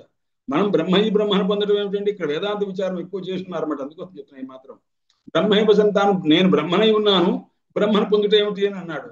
అంటే ఎవరైతే ఈ రకంగా భావన చేస్తాడో వాడు బ్రహ్మ అవుతాడు అని అన్నారు. అని చెప్పి బ్రహ్మయ్య ఉండే బ్రహ్మను పొందుతున్నాడు అన్నాడు. బ్రహ్మయ్య ఉండి బ్రహ్మను పొందడం ఏమిటి? బ్రహ్మయ్య ఉన్న తర్వాత ఇంకా పొందవలసింది ఏముంది అంటే, బ్రహ్మయ్య ఉండి బ్రహ్మను కాదనుకొని అబ్రహ్మను అనుకొని భ్రాంతి పడుతూ బ్రహ్మను పొందుతున్నాడు అనమాట. ఇప్పుడు ఈ ఉపాసన చేసిన తర్వాత అబ్రహ్మత్వ భ్రాంతిని వృత్తిర్భవతి అని రాస్తారు అక్కడ భాష్యంలో. నేను అబ్రహ్మను అని ఇప్పటిదాకా అనుకుంటున్నాను, ఆ అబ్రహ్మత్వ భ్రాంతి లేదు అని అన్నారన్నమాట. అంటే ఈ విధంగా మనలోనే నిత్యానందం ఉంది. నిత్యానందాన్ని మనం తెలుసుకోలేకపోతున్నాము, ఎందుకంటే ఆవరణ చేత. ఎందుకంటే ఈ మాటకి ఆవరణ రావాలండి. ఆవరణ వచ్చి అజ్ఞానం తాలూకు శక్తులు ఉన్నవి, దేనివల్ల ఈ రకంగా జరుగుతుంది అని తెలియాలన్నమాట. అందుకోసం చెప్తూ ఆ గ్రంథం తీసుకొచ్చే పద్ధతి చాలా అద్భుతంగా ఈ ప్రకరణాన్ని తీసుకొని వచ్చారన్నమాట. అందుచేత ఇది ఏమిటయ్యానడు అంటే, ఈ జీవత్వ ఈశ్వరత్వ వినిర్ముక్తమైనటువంటిది, అంటే ఈ రెండు ఉపాధులు లేనటువంటిది ఏదైతే ఉందో అది శుద్ధమైనటువంటి చైతన్యం. అది శాంతం శివం అద్వైతం మన్యంతే స ఆత్మా సవిజ్ఞేయ అని అంటుంటారు. మాండూక్యోపనిషత్తులో చెప్తారు. అందుకే మాండూక్యం ఏకమేవారం ముముక్షూణాం విముక్త చేయని. మోక్షం పొందాలని కోరిక కలిగిన వాడికి మోక్షం పొందడానికి ఎన్ని ఉపనిషత్తులు కావాలి, ఇన్ని ఉపనిషత్తులు అక్కర్లా. మాండూక్యం ఒక్కటి చాలు. ముముక్షూణాం విముక్త, మోక్షం పొందాలనుకున్న వాడికి మోక్షం పొందాలి అనుకుంటే ఒక్క మాండూక్యోపనిషత్తు చదువుకుంటే. ఆ మాండూక్యోపనిషత్తులో ఒకటి ఉండరని జాగ్రత్తగా గ్రహించవలసింది ఏంటంటే, మాండూక్యోపనిషత్తు చెప్పేటప్పుడు ఆయన ముందు ఉపనిషత్తు ఉంది. ఉపనిషత్తు తర్వాత శంకర భగవత్పాదుల వారి భాష్యం ఉన్నది. ఆ భాష్యం కాకుండా భగవత్పాదుల వారి యొక్క గురువు గారు అంటే పరమ గురువులు అనమాట. ఎందుకంటే గోవింద భగవత్పాదుల వారు శంకర భగవత్పాదుల వారి గురువు గారు గౌడపాదాచార్యుల వారు. ఆ గౌడపాదాచార్యుల వారు సుఖయోగిందుల వారి శిష్యులు. అందువల్ల వారు రాసినటువంటి కారికలు కూడా ఉన్నాయన్నమాట. గౌడపాద కారికలు అంటుంటారు అనమాట. అందుచేత ఎవరెవరున్నారు అంటే ఉపనిషత్తులు ఉన్నవి, భగవత్పాద శంకరుడు ఉన్నారు, శంకర భగవత్పాదుల వారి పరమ గురువులు అయినటువంటి మహనీయులు ఆ గౌడపాదుల వారు కూడా కారికలు రాశారు. ఆ తర్వాత కింద వ్యాఖ్యానం అంతా ఆనందగిరి మొదలైనటువంటి వాళ్ళంతా కూడా వ్యాఖ్యానం రాశారు. అంత ఒక గురు పరంపరతో కూడుకున్నటువంటి వ్యాఖ్యానంతో కూడుకున్నటువంటి. అందువల్ల ఆ మాండూక్యం ఒక్కడు చాలయ్యా అన్నారు. ఎందుకంటే ఒకడు రాసి ఊరుకుంటే అన్ని మిగతా అన్నిటికీ కూడా భగవత్పాద శంకరుడు రాసింది. వాళ్ళ గురువులు కానీ ఆ పై గురువులు కానీ ఎవరు రాయలేదు. ఒక్క మాండూక్యానికి మాత్రం గౌడపాదుల వారు కూడా రాశారు. అది ఉపనిషత్తుని ఎంత నెత్తి మీద పెట్టుకొని అది వేదాంతం అని ఉపనిషత్తుని అనుకుంటారో, భగవత్పాద శంకరుల యొక్క పరమ గురువులైనటువంటి గౌడపాదులు రాసినటువంటి ఆ కారికలు ఏవైతే ఉన్నాయో ఆ గౌడపాద కారికలు అంటుంటారన్నమాట. అది కూడా వేదంలాగానే వేదాంత ఉపనిషత్తులాగానే స్వీకరించారన్నమాట. అటువంటి దాంట్లో చెప్పుకున్న శాంతం శివం అద్వైతం మన్యంతే అని. అంటే అది ఏది ఈ ధర్మాలు ఏవీ లేకుండా ఈశ్వరత్వ జీవత్వాది ధర్మ వినిర్ముక్తమైన ఏ చైతన్యం ఉందో, వినిర్ముక్తం అంటే విడిచిపెట్టబడిన, జీవత్వం లేదు, ఈశ్వరత్వం లేదు, ఏది లేకపోతే ఉండేది ఏమిటండి అన్నారు. ఇప్పుడు మనం ఎప్పుడైనా మన సమష్టి అభిమాని సమష్టి ఉపాధి విశిష్టమైన వారు ఈశ్వరుడు, వ్యష్టి ఉపాధి విశిష్టమైన వారు జీవుడు అని మనం ఉన్నాం. అంటే ప్రాజ్ఞుడు అని ఉన్నాం. అంటే ఇవన్నీ కూడా ఏంటి? సమష్టి ఉపాధి, వ్యష్టి ఉపాధి. ఈ ఉపాధి అంటే ఒక ధర్మం, దాంతో కూడుకున్నటువంటి వారు ఈ సమష్టి ఉపాధి విశిష్టమైనటువంటి వారు ఈశ్వరుడు, వ్యష్టి ఉపాధి విశిష్టమైనటువంటి వాడు జీవుడు అని మనం అనుకున్నాం. ఈ ఉపాధి ధర్మాలు ఎప్పుడైతే తీసేస్తే ఉండేది ఏమిటండి? ఒక చైతన్యం అనమాట. సమష్టిపాధి విశిష్టమైనటువంటి చైతన్యం ఈశ్వరుడు, యష్టిపాధి విశిష్ట చైతన్యం జీవుడు అన్నాం. ఈ విశిష్ట అనే భాగాల వరకు మనం కట్ చేసేయండి, తీసేసేయండి. అప్పుడు ఏం మిగిలిందండి అన్నాడు? చైతన్యం మిగిలిందండి. ఆ చైతన్యం అంటేనే తురియ చైతన్యం. ఆ తురియ చైతన్యం అంటే ఏంటి? ఈ భేదాన్ని గ్రహించే లక్షణాలు ఏవీ లేకుండా ఉండేటటువంటిది అని చెప్తున్నా. ఆ తురియ చైతన్యం అనేటువంటిది పరబ్రహ్మతత్వము, ఆ పరబ్రహ్మ నిత్యానంద స్వరూపము అని ఆ విధానంగా చెప్తున్నారు అన్నమాట. అందుచేత ప్రియ చైతన్యం అంటే ఆ రకంగా చెప్తున్నారు. ఎందుకంటే మూడు రకాల భోక్త, భోగ్యము అనేటువంటి ఏవైతే ఉన్నాయి, భోగము అనేటువంటి అంశాల్లో అనుభవించేటువంటి వాడు, అనుభవించదగిన విషయము, అనుభవము, ఈ మూడు లేనటువంటిది ఏదైతే ఉందో అది ఎక్కడ ఉంటుంది అంటే తుల్యమైనటువంటి స్వరూపమైన చైతన్యంలో ఉంటుంది. దానికంటే విలక్షణమైన భగవత్పాదులు వారు రాసినటువంటి శ్లోకం కూడా ఉందన్నమాట. ప్రక్షుధామసు యద్భోగ్యం భోక్త భోగశ్చ యద్భవేత్ తేభ్యో విలక్షణ సాక్షి చిన్మాత్రోహం సదాశివ అని రాశారు. అంటే మూడు భోగ్యము, భోక్త, భోగము అనేటటువంటి భేదము లేనటువంటి ఏ స్వరూపం ఏదైతే ఉందో అది చిన్మాత్ర స్వరూపం, అంటే జ్ఞానమాత్ర స్వరూపం. నేను అట్టి సదా శివస్వరూపం నేను అని రాసినారు అనమాట. అందుచేత అటువంటి ఆ చైతన్యం పరమాత్మ అన్నారు. అయితే ఇప్పుడు ఈ జీవ ఈశ్వరం మనం ఎప్పుడైతే చెప్పామో ఈ అజ్ఞానం అనేటటువంటి మూలకంగానే కదండి ఇక్కడ సర్వజ్ఞత్వము, సమష్టిపాది విశిష్టము, వ్యష్టిపాది విశిష్టమైనటువంటి ఈ అజ్ఞానోపహితమైనటువంటి చైతన్యం అంటున్నారు కదా. ఇక్కడ చెప్పేటప్పుడు అసలు అజ్ఞానం అంటే ఏమిటి, అజ్ఞానానికి ఉన్న శక్తులు ఏమిటి అని అడిగారండి. అజ్ఞానం అనేటటువంటి దానికి రెండు శక్తులు ఉన్నవి. తస్య అజ్ఞానస్య ఆవరణ విక్షేపనామకం అస్తి శక్తిద్వయం అని సూత్రం అనమాట. ఒక మాటగా చూడండి, అజ్ఞానానికి రెండు శక్తులు ఉన్నవి అనమాట. అజ్ఞానస్యాస్తి దుష్కరం అని అద్వైత సిద్ధి గ్రంథాలు రాస్తారు, ఉదాహరణ ఇస్తారు. అయినా అజ్ఞానంకి సాధ్యం కానిది ఏది లేదు, ఒకటే మాట. అంటే దేనివల్ల మీకు అజ్ఞానం ఉందని దేనివల్ల తెలిసిందండి అన్నారు. శాస్త్రం చెప్పకపోతే ఇది అజ్ఞానం అని మనకు తెలియదు కదండి. ఎందుకంటే శాస్త్రం చెప్పింది ఇంత ప్రపంచం ఉందన్నారు. ఈ ప్రపంచం అంతా భ్రాంతి రాబాయ్. భ్రాంతి అంటే ఏమిటి, అజ్ఞాన మూలకంగా వచ్చిందే భ్రాంతి, అజ్ఞాన కార్యం అనమాట. భ్రమ అంటే ఏమిటి, మన అనుభవంలోనే చెప్తున్నారండి. నీకు తాడు అనేది తెలియకపోవడం వల్ల నీకు సర్పభ్రం కలిగింది. సర్పభ్రం కలిగిన దాన్ని భయపడుతున్నావు. ఆ భయపడటం దేని వల్ల కలిగింది అన్నాడు, అజ్ఞానం చేత. ఏ అజ్ఞానం చేత అన్నాడు, రజ్జువజ్ఞానం చేత. రజ్జు అంటే తెలుగులో దానికి చెప్పవలసిన అర్థం త్రాడు. ఆ త్రాడు అనేటటువంటి తెలియకపోవడం వల్ల నీకు సర్పజ్ఞానం కలిగిందిగా. ఈ కారణం ఏమిటి, సర్పభ్రమ కలగటంలో కారణం ఏమిటి, అజ్ఞానమేగా. ఏ అజ్ఞానం అంటే రజ్జువజ్ఞానం అన్నమాట. నీవు జీవుడవు అని నువ్వు అనుకుంటున్నావు. నువ్వు జీవుడవు కాదు, నువ్వు పరమాత్మ ఆత్మస్వరూపం రా అని ఉపనిషత్తు చెప్తున్నది. ఆ ఉపనిషత్తు చెప్తుంటే నేను కాదు అని నువ్వు అనుకుంటున్నావుగా, జీవుడు దేని చేత అనుకుంటున్నావు, అజ్ఞానం చేత అనుకుంటున్నావు అని అంటున్నది ఉపనిషత్తు కూడా చెప్పింది. అందువల్ల అజ్ఞానం చేత అంటే ఏ అజ్ఞానం చేత, బ్రహ్మ విషయక అజ్ఞానం చేత. పరబ్రహ్మను తెలుసుకోకపోవడం, పరబ్రహ్మను తెలుసుకోకపోవడం అనేటువంటి ఏదైతే ఉందో అదే అజ్ఞానం అనమాట. ఆ అజ్ఞానం చేత మనకి ఈ జీవభావం వచ్చింది. అందువల్ల అజ్ఞానం చేత వచ్చింది అని అన్నారు. కాబట్టి ఈ అజ్ఞానానికి ఉన్న శక్తులు ఏమిటి, ఇలా చేయటంలో ఉన్న శక్తి ఏమన్నా ఉంది అన్నారు. అంటే రెండు శక్తులు ప్రధానంగా ఉన్నవి అన్నారండి. అంటే అజ్ఞానమునకు ఆవరణము అనేది ఒక శక్తి, ఆవరణ శక్తి, విక్షేప శక్తి అని రెండు శక్తులు అజ్ఞానానికి ఉన్నవి. ఇది స్థూలంగా ఇంకా అవాంతరంగా కొన్ని ఇస్తారన్నమాట. అందువల్ల అక్కడ రాస్తారు అద్వైత సిద్ధిలో, యత్ప్రసాదాత్ అవిద్యాది సిద్ధతీవ దివానిశం. యత్ప్రసాదాత్ అంటే ఏ చైతన్యం, ఏ జ్ఞానం ఉన్నదో, జ్ఞానం వల్ల మనకు తెలిసింది ఏమని, అజ్ఞానం మనకున్నది, మనకి ఇది తెలియలేదు అన్న విషయం మనకు తెలిసింది జ్ఞానం చేత. అంటే చైతన్యం అనేది లేకపోతే మీకు ఏ విషయాన్ని, ఏ వస్తువుని ఉన్నదని కానీ లేదని కానీ తెలుసుకోలేమండి. ఇక్కడ ఫలానా వస్తువు ఉంది అని అనుకోండి, ఆ వస్తువు లేదండి. లేని వస్తువు లేదన్న విషయం మీకు ఎలా తెలిసింది అన్నాడు. దాని తాలూకు జ్ఞానం ఉంది కాబట్టి తెలుసు అనమాట. ఆ జ్ఞానం కలిగిన ఆ వస్తువు ఇక్కడ జ్ఞానం చేత తెలియబడిన ఆ వస్తువు ఇక్కడ లేదు కాబట్టి లేదని తెలిసింది. ఇక్కడ చింతామణి ఉందా అన్నారు, చింతామణి లేదండి అన్నారు. చింతామణి గురించి మీకు వెంటనేగా ఆ విన్న చింతామణి ఇది కాదు. ఎందుకంటే చింతామణితో ఏ లోహాన్ని ముట్టుకున్నా బంగారం తప్ప ఏ లోహాన్ని ముట్టుకున్నా అది బంగారం అయిపోతుందని శాస్త్రం చెప్పింది. దీని చేత మనం ఏ ఇత్తడి దాన్ని ముట్టుకుంటే బంగారం కాలేదు కాబట్టి ఇది చింతామణి కాదు. అలాగే మీకు ఏదైనా ఒక పరిచితమైన వస్తువు ఉందనుకోండి, ఆ వస్తువు ఇక్కడ లేదనుకోండి, లేదన్న విషయం మీకు ఎలా తెలిసింది, ఆ పరిచిత వస్తువు జ్ఞానం ఉంది కాబట్టి ఆ జ్ఞానంతో కూడుకున్న ఆ వస్తువు యొక్క సత్తా అంటే ఉనికి ఇక్కడ లేదు కాబట్టి దీనికి అజ్ఞానం అనేటువంటిది ఇక్కడ ఏముంది అంటే దాని అభావాన్ని తెలుసుకున్నాం. ఒక వస్తువు ఉన్నదని తెలుసుకోవడానికి జ్ఞానం కావాలి, ఒక వస్తువు లేదని మీరు చెప్పడానికి కూడా, మీరు రుజువు చేసుకోవడానికి కూడా జ్ఞానం కావాలి. కాబట్టి అజ్ఞానాన్ని కూడా మీరు నాకు ఉందని, అజ్ఞానం ఉన్నది అని తెలుసుకోవాలంటే కూడా దానికి రుజువు ఉండాలి కదండి. అంటే దేని వల్ల తెలుస్తుంది, జ్ఞానం వల్ల తెలుస్తుందిగా. చైతన్యం చేత తెలియబడుతుంది. ప్రతి వస్తువు చైతన్యం చేత తెలియబడు. చైతన్యం లేకుండా ఉందని తెలుసుకోలేవు, లేదని తెలుసుకోలేవు. లేదని తెలుసుకోవడానికి కూడా కారణం ఏమిటయ్యా అన్నాడు, చైతన్యమే కారణం అన్నమాట. అది ఈశ్వర సాక్షాత్కారం అయిందా అన్నాడు, కాలేదండి అని అన్నా. ఈశ్వరు వెంకటేశ్వర స్వామి వారిని చూసావా, తిరుపతి వెంకటేశ్వర స్వామి వారిని, ఇక్కడ చూడలేదండి అన్నా అనమాట. అంటే మనకు ఆ వస్తువు యొక్క స్వరూపము, దాని యొక్క సాక్షాత్కారం మన అనుభవంలో లేదు కాబట్టి లేదు అని తెలుస్తుంది. అది ఎవరు తెలియజేశారయ్యా అన్నాడు, చైతన్యమే తెలియజేస్తుంది అనమాట. అందువల్ల యత్ప్రసాదాత్, ఏ చైతన్యము యొక్క అనుగ్రహం చేత సిద్ధతీవ దివానిశం, అంటే ప్రతిదీ కూడా ఉన్నది లేదు అనే విషయం రాత్రి పగలు ఏ సమయంలో అయినా మనకు తెలుస్తూనే ఉంది. అలాంటి ఆ చైతన్యాన్ని కూడా, అంటే అజ్ఞానం ఎలా తెలుస్తుంది అన్నాడు, చైతన్యం వల్ల తెలుస్తుందండి అన్నాడు. ఆ చైతన్యాన్ని కాస్త అజ్ఞానం కప్పేసిందండి. దేనివల్ల అజ్ఞానం కూడా తెలియబడ్డదో ప్రపంచంలో, అన్నిటినీ తెలియజేసేటువంటి ఆ చైతన్యము అజ్ఞానాన్ని కూడా తెలియజేస్తే, ఆ అజ్ఞానం ఏం చేసింది, చైతన్యాన్ని కాస్త ఆవరించేసింది, కప్పేసింది అనమాట. అదే తమప్యపహ్నుతే అవిద్య, ఆ చైతన్యాన్ని కాస్త అపహ్నుతే అంటే కవర్ చేసేస్తుంది అనమాట. అంటే ఆచ్ఛాదన చేసేస్తుంది అవిద్య. అందువల్ల నాజ్ఞానస్యాస్తి దుష్కరం, అజ్ఞానానికి దుష్కరమైంది ఏది లేదనమాట.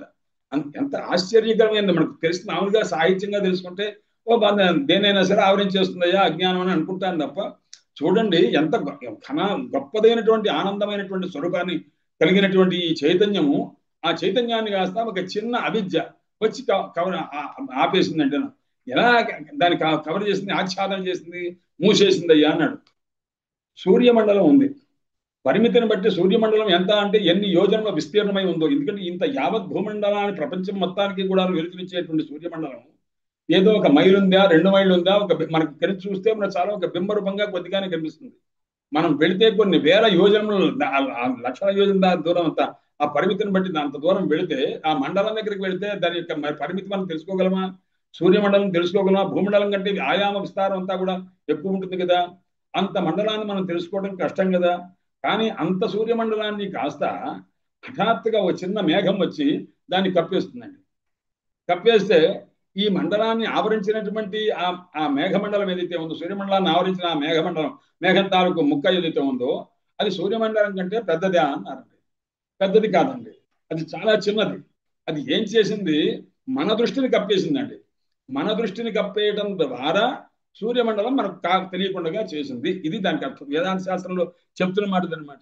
అందువల్ల పరిచ్ఛిన్నమైనటువంటి ఒక మేఘం తాలూకు ఒక ముక్క, మేఘఖండము అది ఏం చేసింది అంటే అపరిచ్ఛిన్నమైనటువంటి విస్తృతమైనటువంటి ఆయతమైనటువంటి మిక్కిలి దీర్ఘమైనటువంటి విస్తృతమైనటువంటి ఆ సూర్యమండలాన్ని కాస్త ఆవరించేసింది సుమా. అంటే దానికి ఉన్న శక్తిది. అలాగే అజ్ఞానం అనేటటువంటి ఒక పరిమితమైన స్వరూపం. ఆ పరిమితమైన అజ్ఞానం ఏం చేసింది అన్నాడు? అపరిమితమైనటువంటి ఆ నిత్యానంద స్వరమైనటువంటి బ్రహ్మస్వరూపాన్ని కాస్త ఆవరించింది నాయన అని వాళ్ళు ఉదాహరణ చెప్తారనమాట. ఆ మాట చెప్తున్నారనమాట. ఆ ఆవరణ దీనికి ఇంతకీ అజ్ఞానానికి ఎన్ని శక్తులు ఉంటే ఆవరణ శక్తి, విక్షేప శక్తి. ఇక్కడ ఉన్నాం మనం. ఆవరణ శక్తి అంటే ఏమిటి, విక్షేప శక్తి అంటే ఏమిటి అన్నాడు.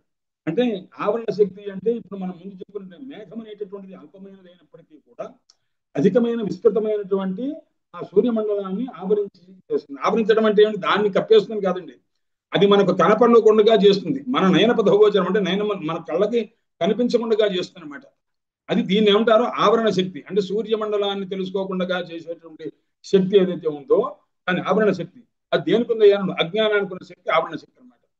అంటే మనకు ఉన్నటువంటి నిత్యమైన సత్యమైన విస్తృతమైన బ్రహ్మానందాన్ని, సముద్రం అంత ఆనందం ఉంటే ఆ ఆనందాన్ని మనకు లేకుండా చేసింది. ఏది? అల్పమైన పరిమితి కలిగినటువంటి అజ్ఞానం అనేటువంటి అంత పని చేస్తుంది అనమాట. దేని వల్ల చేసింది? ఆవరణ శక్తి వల్ల చేస్తుంది. అంటే ఈ ఆవరణ అంటే ఏంటి? కప్పిపుచ్చుట అని అర్థం. ఏం కప్పిపుచ్చటము అన్నాడు అంటే అభానాపాదకము, అసత్వాపాదకము అని రెండు ధర్మాలు చెప్తారు దానికి. అంటే నాకు తెలియట్లేదు, నాకు తెలియదు అనుకోవటం అండి. అసత్వాప నాస్తి, నాకు లేదు, నాకు తెలియట్లేదు అని అంటున్నాం అన్నమాట. బ్రహ్మ తెలుసునా అన్నారు, నాకు తెలియదు, నాకు తెలియట్లేదు. బ్రహ్మణ జానామి, బ్రహ్మ నాస్తి, ఇలా అనుకుంటాం అనమాట. మనం బ్రహ్మానందాన్ని అనుభవించామనంటే నేను అనుభవించలేదు, నాకు తెలియదు రా అని అన్నాం అనమాట. ఇది అసత్వాపాదకమైనటువంటి అజ్ఞానం. అంటే లేదు అని, తెలియదు అని ఇలా చెప్పి అజ్ఞానాపాదకమైనటువంటి అసత్వాపాదకమైనటువంటి అజ్ఞానం అనమాట. దీన్ని ఏమంటారు అన్నారు అంటే ఆవరణ శక్తి అంటారు. విక్షేప శక్తి ఉందండి. ఈ విక్షేప శక్తికి ఉన్నటువంటి శక్తి ఇంకొక విలక్షణమైంది. అదేమిటంటే అన్యథాభానపాతక ఆపాతకమైనటువంటి అజ్ఞానం అంట. ఉన్నది తెలియకపోతే తెలియలేదని తెలుసుకోవడం ఒక పద్ధతి అండి. ఉన్నదాన్ని ఇంకొక రకంగా తెలుసుకున్నాం అనుకోండి, అది విక్షేప శక్తి అనమాట. అజ్ఞానానికి ఉన్న రెండవ శక్తి అదనమాట. విక్షేప శక్తి అంటే ఏమిటి అన్నారు అంటే అన్యథాభాన ప్రయోజక శక్తి విక్షేప శక్తి, అభానాపాదన ప్రయోజక శక్తి ఆవరణ శక్తి. తెలియకుండా చేసే శక్తి కలిగితేనేమో దాన్ని ఆవరణ శక్తి అంటారు. అన్యథాభాన ప్రయోజక శక్తి అంటే దాన్ని ఇంకో రకంగా తెలిసేది.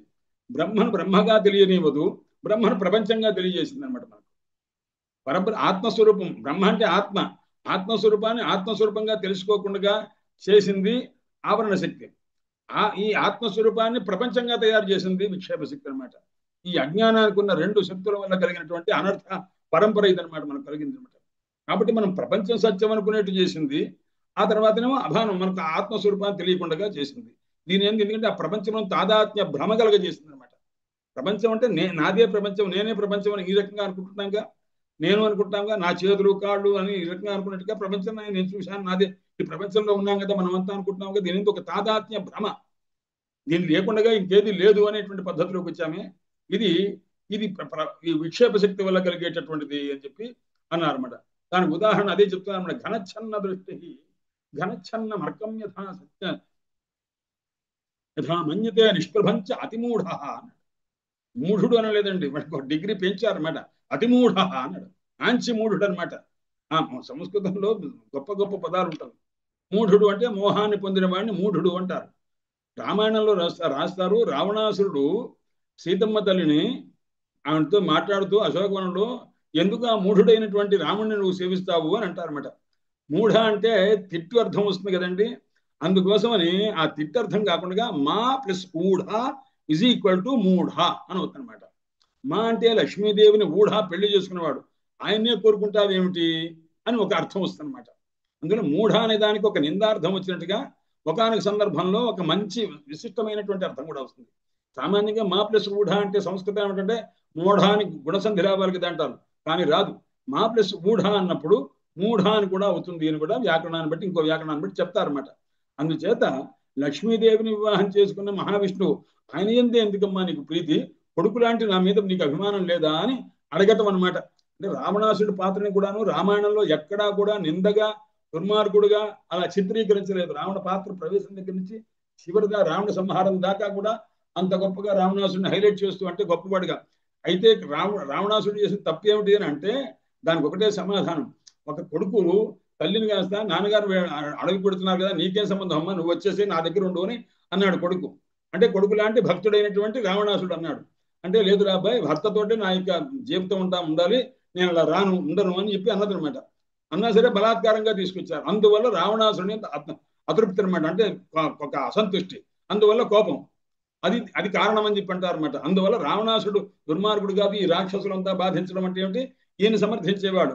అంటే ఎవడి స్వార్థం వాడు చూసుకోవాలంతే తప్ప అవతల వాడి కోసం మనం త్యాగం చేయడం ఏమిటి అనే లక్షణం కలిగిన ఒక వృత్తులు, అంటే జ్ఞానాలు లాంటి వాళ్ళు వీళ్ళంతా, ఈ రాక్షసులంతా రావణ సంబంధంగా ఉన్న సిద్ధాంతాన్ని ఇష్టపడే వాళ్ళని అర్థం అనమాట.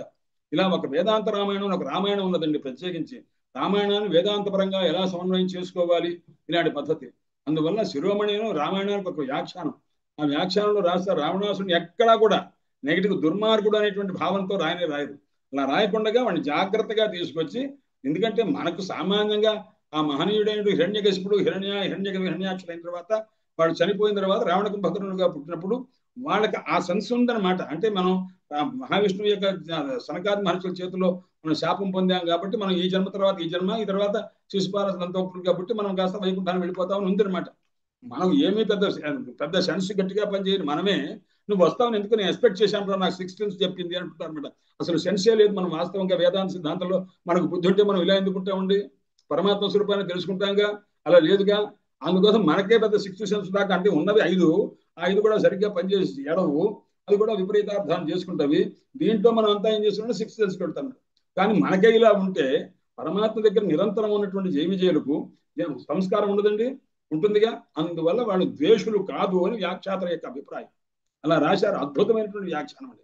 అంటే మనం వేదాంత రూపంగా ఆ భావాన్ని ఎలా చేసుకోవచ్చు అనేటువంటిది అలా చేసి ఉన్నారు. అందువల్ల ఒక్కొక్క గ్రంథంలో ఒక విశేషాలు ఉంటాయి. అందువల్ల ఆవరణ శక్తి, విక్షేప శక్తి అనేటువంటిది ఇప్పుడు అజ్ఞానానికి ఉన్నటువంటి 2 శక్తులు అని చెప్తున్నారండి. ఆ విక్షేప శక్తి ఏం చేస్తుంది, ఆవరణ శక్తి ఏం చేస్తుంది మనం స్థూలంగా తెలుసుకున్నాం. సామాన్యంగా దాన్ని వివరణిస్తున్నారు స్వామివారు. ఆవరణ శక్తి ఏం చేస్తున్నారు, తన యొక్క శక్తి చేత ఆవరణ శక్తి తన శక్తిని ఉపయోగించి ఎవడైతే ప్రమాత అంటే తెలుసుకునేవాడు ఉంటాడు, అంటే కర్త ఉంటాడో వాడి దృష్టిని కాస్త కప్పేస్తుందండి. ఈ శక్తి కప్పుతుందనమాట. ఆ శక్తి ఏం చేస్తుంది, అజ్ఞానం తాలూకు ఒకానొక శక్తి ఎవరైతే తెలుసుకునేవాడు ఉంటాడో ప్రమాత అంటే దేన్ని మనం తెలుసుకోవాలనుకుంటామో వాడిని తెలుసుకునేవాడు ఉంటాడే వాడిని ప్రమాత అంటాం. వాడి శక్తిని కాస్త ఏం చేస్తుంది, వాడి దృష్టిని కాస్త అవష్టభ్య కప్పేస్తుందన్నమాట. చేసి ఏం చేస్తుంది, దేన్ని ఏ శక్తిని వాడికి ఏం తెలియకుండా చేస్తుంది, సచ్చిదానంద రూపమైనటువంటి ఏ స్వరూపం అయితే ఉందో దాన్ని కాస్త విధాయిక అని కప్పిపుచ్చేస్తుందన్నమాట. ఎంత మోసపోయామో చూడండి. మనంత మోసపోయిన వాళ్ళు ఎవరన్నా ఉన్నారా, మనంత అమాయకులు ఎవరన్నా ఉన్నారా అంటే మనం ఇంకెవరు లేరు. అనన్వయాలంకారం అంటే రామరావణయోరి యుద్ధం రామరావణయోరివా అన్నారన్నమాట. రామచంద్రమూర్తి రావణాసుడు చేసిన యుద్ధం నాడు యుద్ధం ఉంది అన్నాడు. లేదండి అన్నారు. మరి అలాంటి యుద్ధం ఏదైనా చెప్పండి అన్నారు. రామరావణ యుద్ధమేనండి అన్నారన్నమాట. భాగవతానికి మంచి వ్యాఖ్యానం చెప్పండి అన్నారు. ఇది పై మాటలు కూడా చెప్తున్నారు. ఎందుకంటే ఒక పూర్తి వేదాంతం చెప్తే కొద్దిగా ఒకప్పుడు విక్షేపంగా ఉంటుందేమో అని. ఎందుకంటే విక్షేప శక్తి కూడా ఒకటి ఉంటుంది అన్నారుగా. అందుకోసమని భాగవతానికి మంచి వ్యాఖ్యానం ఏంటంటే సుమారు 30-40 వ్యాఖ్యానాలు ఇప్పుడు లభిస్తున్నవి. కరపాత్ర స్వామి వారిని కాశీలో ఉండేవారు మహానుభావులు. వారిని అడిగారు, స్వామి భాగవతానికి వ్యాఖ్యానాలు కదా, ఏ వ్యాఖ్యానం చెప్తే బాగుంటుంది అన్నారు. భాగవతానికి వ్యాఖ్యానం భాగవతం నైనా అంతకంటే ఏం లేదు. ఎందుకంటే ఈ వ్యాఖ్యానాలు ఏవి తీసుకున్నా వీళ్ళు భాగవతంలో ఉన్న విషయాలు రాశారు తప్ప కొత్త విషయాలు ఏం రాయలే. అందువల్ల భాగవతానికి భాగవతమే మంచి వ్యాఖ్యానం అనమాట. అందువల్ల ఇక్కడ ఏం చెప్తున్నారంటే, అయ్యా ఇదేం చేస్తుంది, ప్రమాద యొక్క అంటే ఎవరైతే తెలుసుకునేవాడు ఉంటాడో జ్ఞాత, వాని యొక్క దృష్టిని కాస్త కప్పిపుచ్చేసి వానికున్న సచ్చిదానంద స్వరూపం ఏదైతే ఉందో దాని కాస్త విధాయిక కప్పిపుచ్చేస్తుంది. అజ్ఞానం తాలూకు ఒకానొక శక్తి, రెండు శక్తులు కాదండి, ఆవరణ శక్తి చేసే పని చెప్తున్నారన్నమాట. అందువల్ల శక్తి ఆవరణ శక్తి. అది ఎలాగా అంటే ఆ స్వల్పోపి పయోదఖండ. పయోదఖండం అంటే మేఘం. పయోద అని పేరు మేఘానికి. ఎందుకంటే పయ అంటే నీటిని ద ఇచ్చేది కాబట్టి పయోద. దాతృత్వ గుణాలు అక్కడి నుంచి తెలుసుకోవాలన్నమాట. మేఘానికి దాతృత్వ గుణం ఉంది అని చెప్పడం కోసం పయోద.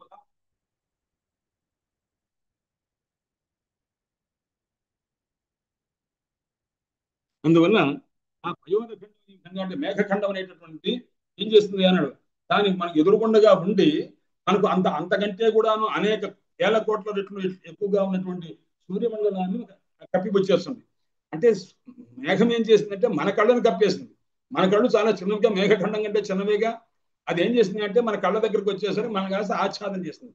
ఎప్పుడు చూస్తుంటే వాడు మేఘఖండాన్ని చూస్తున్నాడు, వెనకాల సూర్యమండలాన్ని చూడలేకపోతున్నాడు. ఎందుకంటే ఆ శక్తి దేనికి ఉంది అన్నాడు, ఆ పయోద ఖండానికి కానీ మేఘఖండానికి మన దృష్టిని కాస్త కప్పిపుచ్చే శక్తి, సూర్యమండలం చూడకుండా చేసే శక్తి అనమాట. అలాగే అజ్ఞానం యొక్క బకానక శక్తి అయినటువంటి ఆవరణ శక్తి మనదైనటువంటి నిత్యమైన సత్యమైన సముద్రమంత ఆనందం ఉన్నటువంటి ఆ బ్రహ్మానంద స్వరూపాన్ని కాస్త ఆచ్ఛాదన చేస్తుంది. ఏ విధంగా మేఘఖండం అఖండమైన సూర్యమండలాన్ని ఆచ్ఛాదన చేసే శక్తి ఉన్నదో మనకు ఆత్మస్వరూపాన్ని తెలియకుండా చేసే శక్తి దానికి ఉన్నది సుమా అని చెప్పి అంటున్నారు అనమాట. అది ఉదాహరణ. అలాగే అజ్ఞానం అనేది కూడాను పరిచ్ఛిన్నమైనప్పటికీ కూడాను అది ఏం చేస్తుందంటే తన యొక్క ఆవరణ చూడండి, అజ్ఞానం చాలా పరిచ్ఛిన్నం అండి. ఆఫ్టర్ ఆల్ ఎంత అనేది మనకు రజ్జువుని తాడుగా తెలుసుకున్నట్టయితే సర్పభ్రాంతి ఉంటుందా? ఒక జ్ఞానం తెలుసుకోవటం ఎక్కడే అనమాట. ఇంకా మీకు ఏమి ఈ వేదాంత శాస్త్రంలో తెలుసుకోవటమే తప్ప ఇంకా అంతకంటే నేను కర్మ తీసుకురా, సాములు చేయి, విజయవి అని కర్మ ఉండదండి.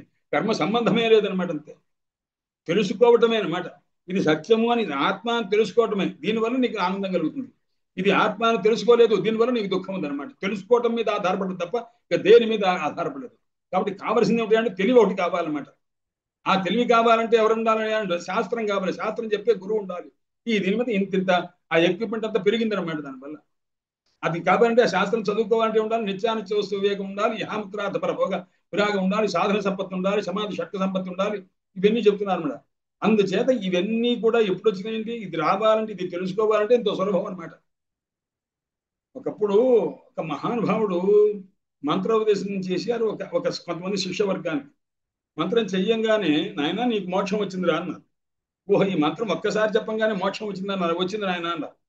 అంటే మోక్షం వచ్చిందన్న విషయం నాకు ఎలా తెలుస్తుందండి అన్నారు. ఓ అలా అన్నావు కదా, ఆ మాత్రం జ్ఞానం ఉంది కదా, ఈ మంత్రం నీకు మోక్షం వచ్చిందా లేదా రుజువు చేసుకోవడం కోసం నీ జీవితాంతం ఈ మంత్రాన్ని అనుష్ఠానం చేస్తుంటారా అన్నారు. జీవితాంతం మంత్రాన్ని అనుష్ఠానం చేస్తూ ఉంటే నీకు చివరికి ఒక దశలో నీకు తెలుస్తుందన్నమాట. ఎప్పుడు నాకు మోక్షం వచ్చిందని తెలుస్తుందో అప్పటిదాకా దీన్ని అనుష్ఠానం చేయమన్నారు అనమాట. అంటే ఒకసారి గురువు మంత్రోపదేశం చేశాడంటే, ఒక సద్గురువు మంత్రోపదేశం చేశాడంటే ఆడంబరంగా ఉండేటువంటి వాళ్ళు ఈ లోకంలో ఇప్పుడు మనకు కనిపించేటువంటి గురు సంప్రదాయం కాదండి. ఒక దివ్యమైనటువంటి గురు సంప్రదాయం కలిగి, సనాతన సంప్రదాయం కలిగి, పురశ్చరణాదులు చేసి మంత్రసిద్ధి కలిగిన ఒక గురువు మంత్రోపదేశం చేస్తే మోక్షం వచ్చినట్టే అనమాట. ఉపదేశం మాత్రం చేసి శాస్త్రమే చెప్పింది అనమాట. అయితే ఆ మోక్షం నాకు వచ్చిందన్న విషయం నీకు ఎలా తెలుస్తుంది? ఇప్పుడు దాకా నువ్వు జీవన్ముక్తావస్థలోనే ఉన్నట్టు నీకు తెలియజేస్తుంది. ఎప్పటిదాకా నువ్వు యావజ్జీవం నువ్వు ఎంతకాలం చేయగా నీకు ఆ ఇష్టదేవత నీకు ఆ మంత్రధారకు ఫలాన్ని ఇచ్చి తీరుతుందన్నమాట. అప్పటిదాకా చేయాలన్నమాట. అందువల్ల అంత సులభమైన విషయం కాదు. కాబట్టి మనకు ఎలా తెలుస్తుంది అన్నాడు అంటే, ఈ అజ్ఞానం అనేది చిన్న చూడండి, పరిచ్ఛిన్నమైన అజ్ఞానం అనేది పరిచ్ఛిన్నం అన్నారు. జ్ఞానం చేత పోతుందన్నారు. అది ఎంత పరిచ్ఛిన్నం అని అన్నారు చూడండి. అది దానికి ఉన్నటువంటి శక్తులు, ఈ పరిచ్ఛిన్నమైన ఈ అజ్ఞానానికి ఉన్న శక్తులు రెండు శక్తులు, ఆవరణ శక్తి, విక్షేప శక్తి. ఆవరణ శక్తి ఏం చేస్తుంది, నాకు తెలియదు అని చెప్పిస్తుంది. విక్షేప శక్తి ఏం చేస్తుంది, ఇది ప్రపంచము అని తెలియజేస్తుంది అనమాట. అంటే దీనిగా తెలియచేయలేదు, నాకేం తెలియలేదు అని దాన్ని చేస్తుంది అనమాట. ఈ రెండు శక్తులతో కూడుకొని ఈ అజ్ఞానం అనేది ఈ యావత్ ప్రపంచాన్ని ఇంతదాన్ని సృష్టి చేస్తుంది అనమాట. అది అందుచేత తన యొక్క ఆవరణ శక్తి చేత ఏం చేస్తుంది, ప్రమాత్ర బుద్ధిని ఆవృత్య. ఎవడైతే తెలుసుకునేవాడు ఉంటాడో వాడి బుద్ధిని కాస్త ఆవరించేసి మేఘఖండం కనుక ఏ విధంగా సూర్యమండలాన్ని ఆచ్ఛాదన చేసినట్టు, అంటే మన దృష్టిని ఆచ్ఛాదన చేస్తుంది, సూర్యమండలాన్ని ఆచ్ఛాదన చేసే పరిమితి దానికి లేదు, అది అల్పమైంది. అది దేన్ని చేయగలదు? బలహీనుడైన వాడిని పట్టుకోగలదు అనమాట. బలహీనుడు ఎవడే అంటే జీవుడు. ఈ జీవుడు ఏం చేస్తున్నాడు? ఆత్మస్వరూపం వాడికి తెలియలేదుగా, ఆత్మస్వరూపాన్ని తెలుసుకోలేడుగా, తెలుసుకోలేని వాడిని ఆచ్ఛాదన చేయడం అతి సులభం అనమాట. అందువల్ల మనల్ని మోసం చేస్తున్నది అనమాట. అందుచేత ఈ రకంగా తత్ ప్రమాత బుద్ధిం ఆవృత్య అపరిచ్ఛిన్నం అసంసారణం ఆత్మానం ఏం చేస్తుంది? పరిచ్ఛిన్నమైనటువంటి ఈ అజ్ఞానం అనేటువంటిది అపరిచ్ఛిన్నమైనటువంటి, అంటే పరిచ్ఛేదం అంటే పరిమితి లేనటువంటి అపరిమితమైనటువంటి ఆనందం. ఆనందం ఎక్కడ లేదండి? జ్ఞానం కలిగిన వాడు సర్వత్ర ఆనందమే. తత్ర కోమోహ కశ్యోక ఏకత్వం అనుపశ్యత అని ఈశావాస్యాదుల్లో ఆయన అంతటా పరమాత్మను చూసేటటువంటి వానికి అసలు మోహం ఎందుకు ఉంటుంది, శోకం ఎందుకు ఉంటుంది? ఆయన శోకమోహం ఏది ఉండవు. అందుచేత ఏకత్వం అనుపశ్య నిత్యానంద అది తైత్తరీయోపనిషత్తుగా చెప్తాను, హా ఊ హా ఊ హా ఊ అని ఆ బ్రహ్మానందానుభూతి పొందిన వాని యొక్క ఆ ఒక స్వరూపాన్ని కాస్త వ్యక్తం చేస్తుంటారు అనమాట, ఆ ఆనందాన్ని. అందువల్ల అపరిచ్ఛిన్నమైనటువంటి ఆనందాన్ని కాస్త ఈ పరిచ్ఛిన్నమైనటువంటి రెండు శక్తులతో కూడుకున్నటువంటి అజ్ఞానము ఆ ఆత్మస్వరూపాన్ని కాస్త ఆవరించింది అనమాట. ఆవరించిందంటే ఏంటి? అది మనకు తెలియకుండా చేసింది. అజ్ఞానం మనల్ని ఆవరించింది అనమాట. అంతే తప్ప బ్రహ్మానందాన్ని ఆవరించేంత శక్తి దానికి లేదు. అది చాలా పరిచ్ఛిన్నం, అపరిచ్ఛిన్నమైనది. అది దాన్ని ఆవరించదు. దాన్ని ఏమి చెయ్యక అది తెలుసుకోవాలనుకున్నటువంటి మన బుద్ధిని కాస్త ఆవరించేసి మనకు ఆత్మస్వరూపం తెలియకుండా చేసింది. అని ఇంత దృష్ట్యా అపరుణద్ధి వస్తు వ్యత్యాస ఆత్మ నిత్యోపలబ్ధి స్వరూప. వస్తుత ఆత్మ ఉంది అన్నారు. అయ్యో అది నిత్యానంద స్వరూపం అనమాట. ఎక్కడ ఉంది? హృదిస్థోపి శ్రీమాన్ అఖిల పురుషార్థైక నిలయ అన్నాడు మహానుభావుడు ఆశ్రమస్వామి వారు చెప్తారు. అయ్యా ఆత్మ ఎక్కడుందయ్యా అన్నాడు. ఇక్కడే ఉందయ్యా అన్నాడు. ఏది? ఈ హీనమైన ఉపాధిని ఆశ్రయించి, ఈ జీవోపాధిని ఆశ్రయించి జీవస్వరూపంగా ఉందన్నమాట. ఆ జీవభావాన్ని నువ్వు పోగొట్టుకోవటమే. నాకు జీవభావము లేదు అని తెలుసుకోవటమే. తెలుసుకుంటే నువ్వు ఆత్మస్వరూపం అన్నమాట. నాకు శరీర సంబంధం లేదు, నేను శరీరం కాదు, ఇంద్రియములు కాదు, ఏది కాదు, ఈ మనస్సు కాదు, ఏది కాదు. మరి ఏదయ్యా అన్నారు? నేను నిత్యానందమైనటువంటి స్వరూపం కలిగిన ఆత్మస్వరూపం తెలుసుకోవాలన్నమాట. ఆ తెలుసుకోవడం చేతనే మనకి ఈ సముద్రం అంత ఆనందం మనకు తెలుస్తుంది. ఇప్పటిదాకా మనకి ఎంత ఆనందం తెలుస్తున్నాడు. ఆయన సముద్రంలో ఒక దర్భ వేసి, దర్భ పుడక వేసి ఆ పడక తాలూకు నీళ్లు కాస్త ఇట్లా చల్లారనుకోండి, ఆ చల్లితే ఎన్నెన్ని చుక్కలు వస్తావో ఆ చుక్కల లాంటి ఆనందాలు బ్రహ్మదేవుని యొక్క ఆనందము, వైకుంఠంలో ఉన్న ఆనందము, ఈ కైలాసంలో ఉన్న ఆనందము, స్వర్గాది లోకాల్లో ఉన్న ఆనందం. ఆ ఆనందము అంటే ఇలా ఒకసారి ఒక దర్భపుడక విసిరేస్తే, నీళ్ళలో ముంచి విసిరేస్తే వచ్చిన నీటి తుంపుల్లో వంటి ఆనందము ఇతర లోకాల్లో ఉన్న ఆనందం అయితే, ఈ సముద్రం అంతా ఆనందం ఏమిటయ్యా అన్నాడు. ఇది బ్రహ్మానందం అయ్యా అన్నారు. అంటే ఇది ఏది కాదు, ఈ లోకములు ఏవి కాదు, ఇవన్నీ కూడాను కల్పితములు అనేటువంటి భావం తెలిసిన తర్వాత, ఇదే కల్పితమైన ఈ ప్రపంచం ఉండకపోతే ఇదంతా నీళ్ల చుక్కలో నుంచి వచ్చింది తప్ప నీటి కంటే వేరు కాదుగా దీన్ని. అందువల్ల అదంతా కూడాను ఈ స్వరూపమే అని చెప్పి తెలుసుకోగలిగితే అప్పుడు మనకు ఎంత ఆనందం ఉంటుంది అంటే సముద్రం అంత ఆనందం మనమే అవుతాం అనమాట. అంతకంటే వేరు లేదు అని తెలుసుకోవాలన్నమాట. సాముద్రోహి తరంగ వచన సముద్రో నతారంగ అని భగవత్పాద శంకరుడు చెప్తారు షట్పది స్తోత్రంలో. ఆయన సముద్రంలో నుంచి తరంగాలు వచ్చినవి తప్ప తరంగంలో నుంచి సముద్రం కాలేదుగా. కాబట్టి ఆత్మస్వరూపంలో నుంచి ఈ ప్రపంచం అంతా కూడా సృష్టింపబడింది తప్ప ప్రపంచంలో ఆత్మ సృష్టింపబడలేదుగా. కాబట్టి ఎప్పుడైనా సాముద్రోహితరంగ క్వచన సముద్రో నతారంగ అని అన్నారు. కాబట్టి అటువంటి ఆత్మస్వరూపం అని ఆవరించేస్తుంది. అంటే ఆత్మస్వరూపాన్ని ఆవరించడం కాదు, ఆత్మస్వరూపం మనకు తెలియకుండా చేసేట్టుగా మనల్ని ఆవరిస్తున్నది అనమాట. ఇది ఆవరణ శక్తి అనేటువంటిది. విక్షేప శక్తి కూడా అంతే. మనకు ఆత్మస్వరూపాన్ని ఆత్మగా తెలుసుకోకుండా ఇంకోటి ఏం చేస్తుంది అంటే అన్యథాభాన ప్రయోజకా శక్తి, విక్షేప శక్తి. ఆత్మను ఆత్మగా కాకుండా ఆత్మ కంటే భిన్నంగా. ఆశ్చర్యం అండి. ఎందుకంటే మనకు తెలుసుకోగా ఎందుకంటే మీరు ఇవన్నీ తెలుసుకోవాలంటే ఒక చోటికి వెళ్ళాలి. ఆ చోటు పేరు ఏమిటంటే వేదాంత పంచదశి విద్యారణ్య స్వామి వారు చెప్పింది. ఆ విద్యారణ్య స్వామి వారు చెప్తారు, ఆయన దీప పంచకం అని చెప్పి ఒక పంచకం, వివేక పంచకం అని, ఆనంద పంచకం అని 3 ప్రకరణాలండి. అంటే 5 ప్రకరణాలు చెప్పిన ఒక పార్ట్ అనమాట. దీప పంచకం అంటారు. అంటే తృప్తి దీప ప్రకరణం, నాటక దీప ప్రకరణం, ఇలాగా దీప అనే పదాలతో 5 ప్రకరణాలు వస్తాయి అనమాట. తర్వాత వివేకాన్ని అనమాట. ఆ వివేకాన్ని శబ్దంతో వచ్చి 5 ప్రకరణాలు వస్తాయి. తర్వాత ఏమొస్తుంది అన్నాడు. ఆ తర్వాత ఆనంద పంచకం అంటారు అనమాట. ఆనందం కూడా ఎన్ని రకాలుగా ఉంటుందో 5 రకాల ఆనందాలు చెప్పి ఆనంద ప్రకరణం అని చెప్తారనమాట. యోగానంద ప్రకరణము, బ్రహ్మానంద ప్రకరణము, విద్యానంద ప్రకరణము, ఆత్మానంద ప్రకరణము, బ్రహ్మానంద ప్రకరణం అట్లా చెప్తారనమాట. ఈ ఆనందం ఆ చిట్ట చివరిది అనమాట ఆనందం. అంటే మనం ఏం తెలుసుకుంటాము అంటే సామాన్యంగా వివేకం కలిగి ఉన్నట్లయితే, వివేకం కలిగిన ముందు దీపం కలగాలి, దీపం వెలిగించుకో. దీపం వెలిగించుకున్న తర్వాత ఏంటంటే వివేకం కలుగుతుంది. అంటే ఏది మన వస్తువో, ఏది పొందాలో, ఏది తీసుకోకూడదో మనకు తెలుస్తుంది. ఆ తర్వాత మనకు కావలసిన వస్తువు తెలుసుకున్న తర్వాత మనకు ఆనందం కలుగుతుంది. ఇది రావాలి, వరుస రావాలన్నమాట. అందువల్ల ఈ 15 ప్రకరణాలను కలిపి వేదాంత పంచదశి అని రాశారు విద్యారణ్య స్వామి వారు. వేదాంతంలో మొట్టమొదటి పుస్తకం ఏది అన్నారు? వేదాంత పంచదశి. చిట్ట చివరి పుస్తకం ఏదండి అన్నారు? వేదాంత పంచదశి. ఇది మొదటి చదువుకునేటప్పుడు మనం సరిగ్గా చదువుకోమండి. ఎలా ఉంటుంటే ఏదో ముందు చిన్నపిల్లలు అరే అప్పచెప్పరా అంటుంటారు కదండి. అప్ప అమ్మ ఆ ఊ ఈ ఇల్లు ఈ ఈగ అని చెప్పి ఉడతా అని ఊరు అని చెబుతుంటారు అనమాట. ఒక స్వామి మా నాన్నగారు గురువు గారు ఉండేవారు, మీమాంస పండితులు మహానుభావులు. ఆయన మీమాంస పుస్తకం చూడకుండా ఎవరు వస్తే వాడికి టక పుస్తకాలు చెప్తుండేవారు. ఆ చెప్తున్నటువంటి ఆ మహానుభావుడు మధ్యాహ్నం అంతా అయిపోయిన తర్వాత ఎవరు లేకపోతే భోజనం చేసిన తర్వాత ఒక ఉయ్యాల బలం ఉంటే ఆ బలం మీద కూర్చొని ఆ 1వ తరగతి 2వ తరగతి మనవల్లో ఎవరో చదువుకునే పుస్తకాలు ఉంటే ఆ పుస్తకం ఎందుకు వృధాగా ఉందని ఒకసారి తీసి చూసుకునేవాడు. అమ్మ అరే రే ఎంత బాగా రాశాడు అంటే అమ్మ తెలుసుకోవాలన్నమాట. ఓహో అంబ్యతే ప్రార్థతే చంబ. అమ్మ అమ్మ అంటే ఏమంటే ప్రార్థించాలి. అమ్మ నాకు ఇది పెట్టు, అమ్మ నాకు అది పెట్టు, అమ్మ నాకు ఇది పెట్టు అని అడుగుతుంటాగా. ఓహో అందుకోసం ఆ అనే అక్షరము అమ్మకే సంకేతం రాశాడు. అద్భుతంగా రాశాడు అయ్యా. తర్వాత ఆ ఊహా ఎంత అద్భుతంగా రాశాడండి. అమ్మ తర్వాత అంత గొప్పది అంటే అభీష్టాన్ని నెరవేర్చేది మహాతల్లి. మనకు కేవలం అమ్మ మనుషులకి ఎక్కడున్న వాళ్ళకి కనబడుతుంది. ఆవేం చేస్తుంది? దేవతలకు కూడా హవిస్సిస్తుంది అనమాట. అంటే అక్కడి నుంచి వచ్చేటువంటి ఆవు నుంచి వచ్చేటువంటి పాలు నెయ్యి ఇవన్నీ కూడా అక్కడి నుంచి వచ్చే ఈ హవిస్తే దేవతలకు అన్నం అనమాట. అబ్బో అమ్మ కంటే గొప్పదయ్యా ఆవు అని మళ్ళీ ఆయన దాని స్వారస్యం తెలుసుకుంటున్నాడు. శాస్త్రం వచ్చిన తర్వాత వాళ్ళ థింకింగ్ అంటే ఆలోచన ఎలా ఉంటుందంటే ఒక సమన్వయం, గొప్పదైన సమన్వయం మీద పెడుతుంటుంది అనమాట. అలాగే ఈ ఇల్లు ఏదైనా సరే, ఏదైనా గృహిణి గృహం ఉచ్యతే అన్నారు. ఇల్లు చూడవయ్యా అంటున్నారు అనమాట.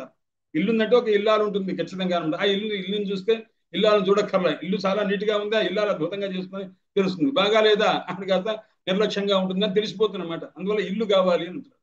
తర్వాత ఇల్లు కానీ ఉందనుకోండి అంటే సామాన్యంగా మన కోసం మనం ఇల్లు కట్టుకుంటే మధ్యలో అవాంతరంగా కొంతమంది అతిథులు వస్తుంటారుగా. అలాగే పిలవకుండా వచ్చే అతిథులు ఎవరయ్యా ఈగలు దోమలు ఇల్లు అంటారు అనమాట. అందువల్ల ఈ అనగానే ఈగా అని పెట్టారనమాట. అంటే వాళ్ళు సమన్వయం చేసుకునే రీతిలో ఆ పాఠం అలా చదువుకుంటుండేవారు ఆయన. అంటే ఆ పద్ధతి ఒక శాస్త్రజ్ఞుడైన వారి యొక్క ఆలోచన విధానంలో ఆ రకమైనటువంటి విశేషాలు ఉంటాయి అన్నమాట. అందుచేత ఇక్కడ ఈ విక్షేప శక్తి అనేటువంటిది అన్యథాభాన ప్రయోజక శక్తి అని అంటుంటారు.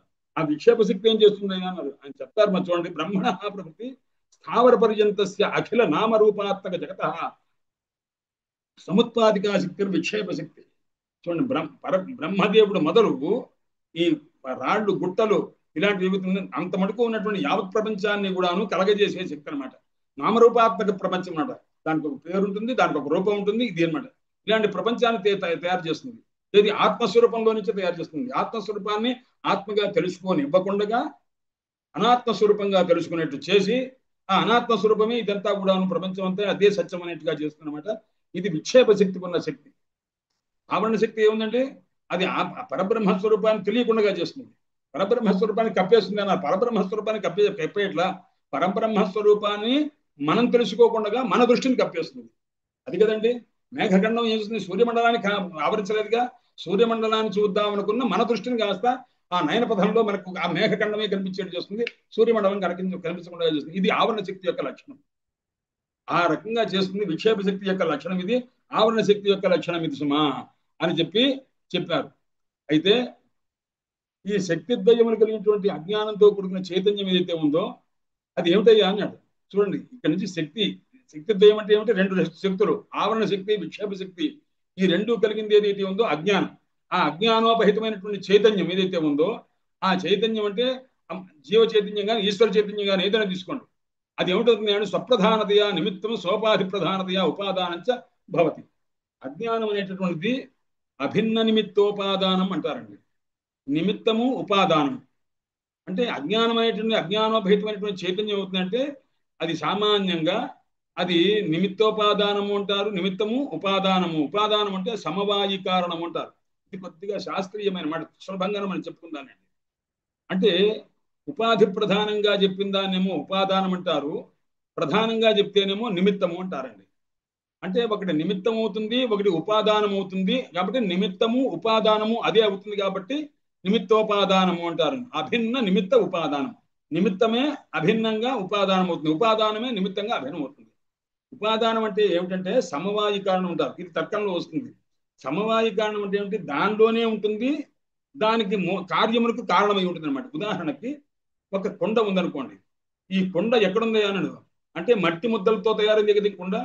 ఈ మట్టి ముద్దలు రెండు కలిస్తే దాన్ని కాస్త ఆ దీనికి పెట్టేసి ఆ సారికర్ర తిప్పుతూ ఉంటే అది కుండ అవుతుందండి.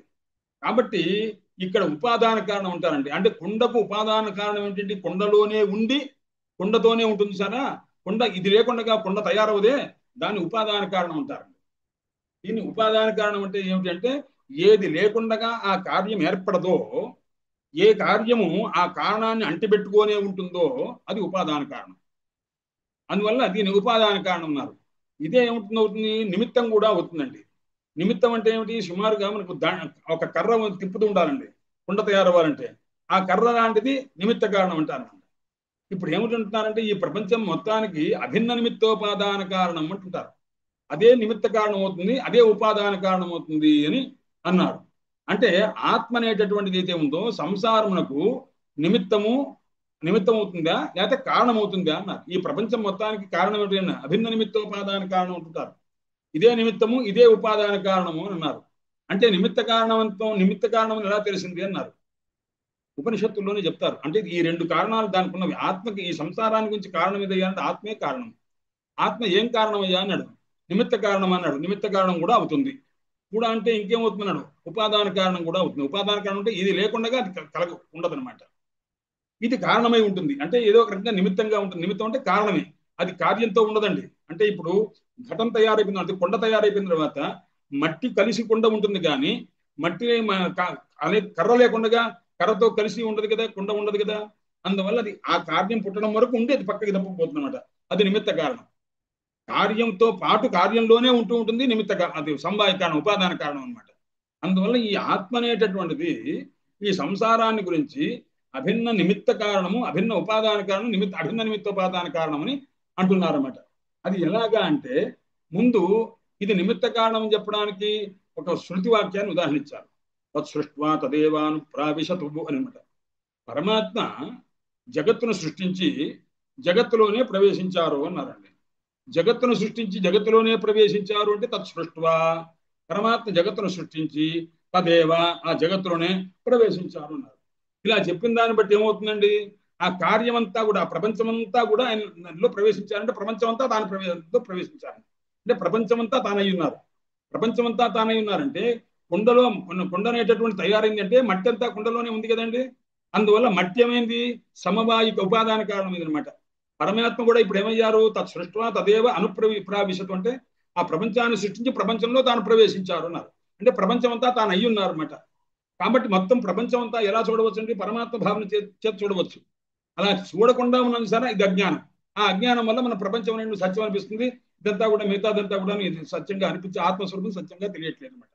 అందువల్ల దానివల్ల ఏమిటి, కార్యవ్యాపిత్వం అంటే ప్రతి కార్యమునందు పరమాత్మ సృష్టించిన ప్రతి కార్యమునందు కూడాను ఈశ్వరుడు ఉన్నాడు, పరమాత్మ ఉన్నారు, చైతన్యం ఉన్నది అనేటువంటి తెలుస్తుంది. అలాగే దండం ఉంది. ఒక ఘటం అంటే కుండ తయారవడానికి సారే కర్ర అంటారన్నమాట. ఆ కర్ర అనేటువంటి నిమిత్త కారణం ఉండేది.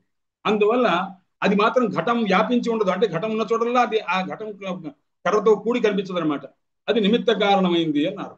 ఇప్పుడు ఇది ఉదాహరణ చెప్పారు. ఉదాహరణ చెప్పిన తర్వాత దృష్టాంతం చెప్పింది దార్ష్టాంతికం.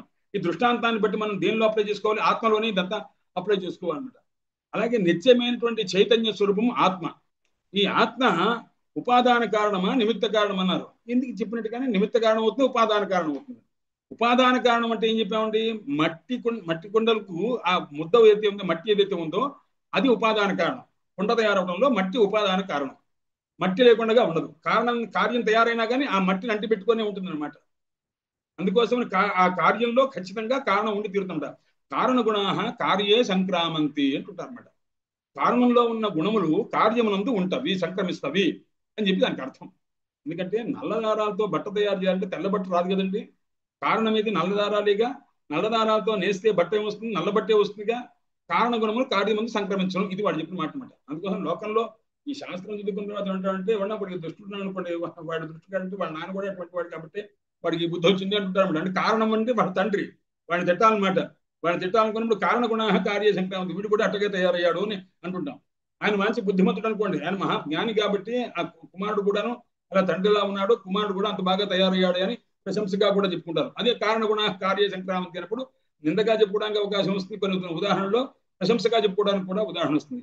తండ్రి అంతటి వాడు అయ్యాడని చెప్పడం కోసం కూడా ఇలా ఉపయోగిస్తాం అనమాట. అందువల్ల ఇక్కడ కారణ గుణములు ఏవైతే ఉన్నాయో అంటే ఉపాదానములో ఉన్న కారణములు. ఉపాదానం అంటే ఏమిటి? ఏది లేకుండగా ఆ కార్యము పుట్టదో, ఆ కార్యం పుట్టిన తర్వాత కూడా ఆ కారణం కార్యాన్ని అంటిపెట్టుకుంటుందో దాన్ని ఉపాదాన కారణము అంటారన్నమాట. ఏ మట్టి ముద్దలు లేకుండగా కుండ పుట్టదో, కుండ పుట్టిన తర్వాత కూడా ఆ మట్టి ముద్దలు ఆ కుండ రూపంగానే ఉంటుందో దాన్ని ఏమన్నారు అంటే ఉపాదాన కారణం అన్నమాట. ఇప్పుడు ఆత్మస్వరూపం దగ్గరకు వచ్చేసరికి ఏం చేస్తున్నారు? సాంసారికమైనటువంటి ఈ ప్రపంచం ఉందనుకోండి, ఈ జడ ప్రపంచం అంతా కూడాను నిత్యమైపోతుంది. ఎందుకంటే కారణమే కనుక కార్యమైపోతే, కారణం ఆత్మస్వరూపం అయితే, ఆత్మస్వరూపంలో నుంచి ప్రపంచం వచ్చిందనుకోండి, అప్పుడు ఏమవుతుంది నాకు?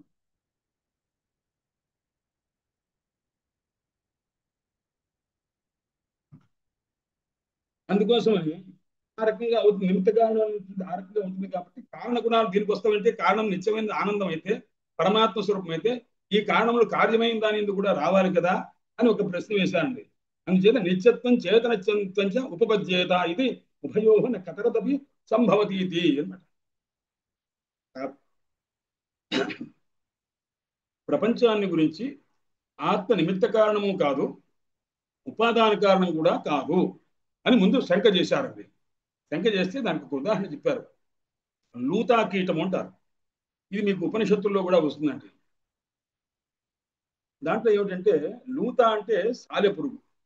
సాలెపురుగు ఏం చేస్తుందంటే తన నోటి నుంచి వచ్చినటువంటి చొంగ ఉంటుంది, ఆ నాలా ద్రవం.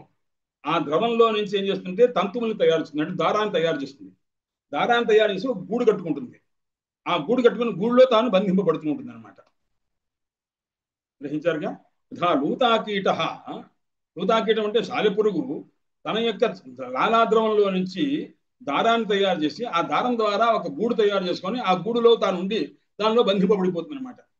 అప్పుడు ఎప్పుడైతే వద్దనుకుంటుందో క్రమంగా ఏం చేస్తుందంటే ఆ నోటితో నెమ్మదిగా ఒక్కొక్క దారాన్ని కాస్త తన నోట్లోకి తీసేసుకొని దాని చేసి విముక్తమైపోతుంటుంది అని చెప్తాను. యథా ఊర్ణనాభి సృజతే గృహతే చ అనమాట.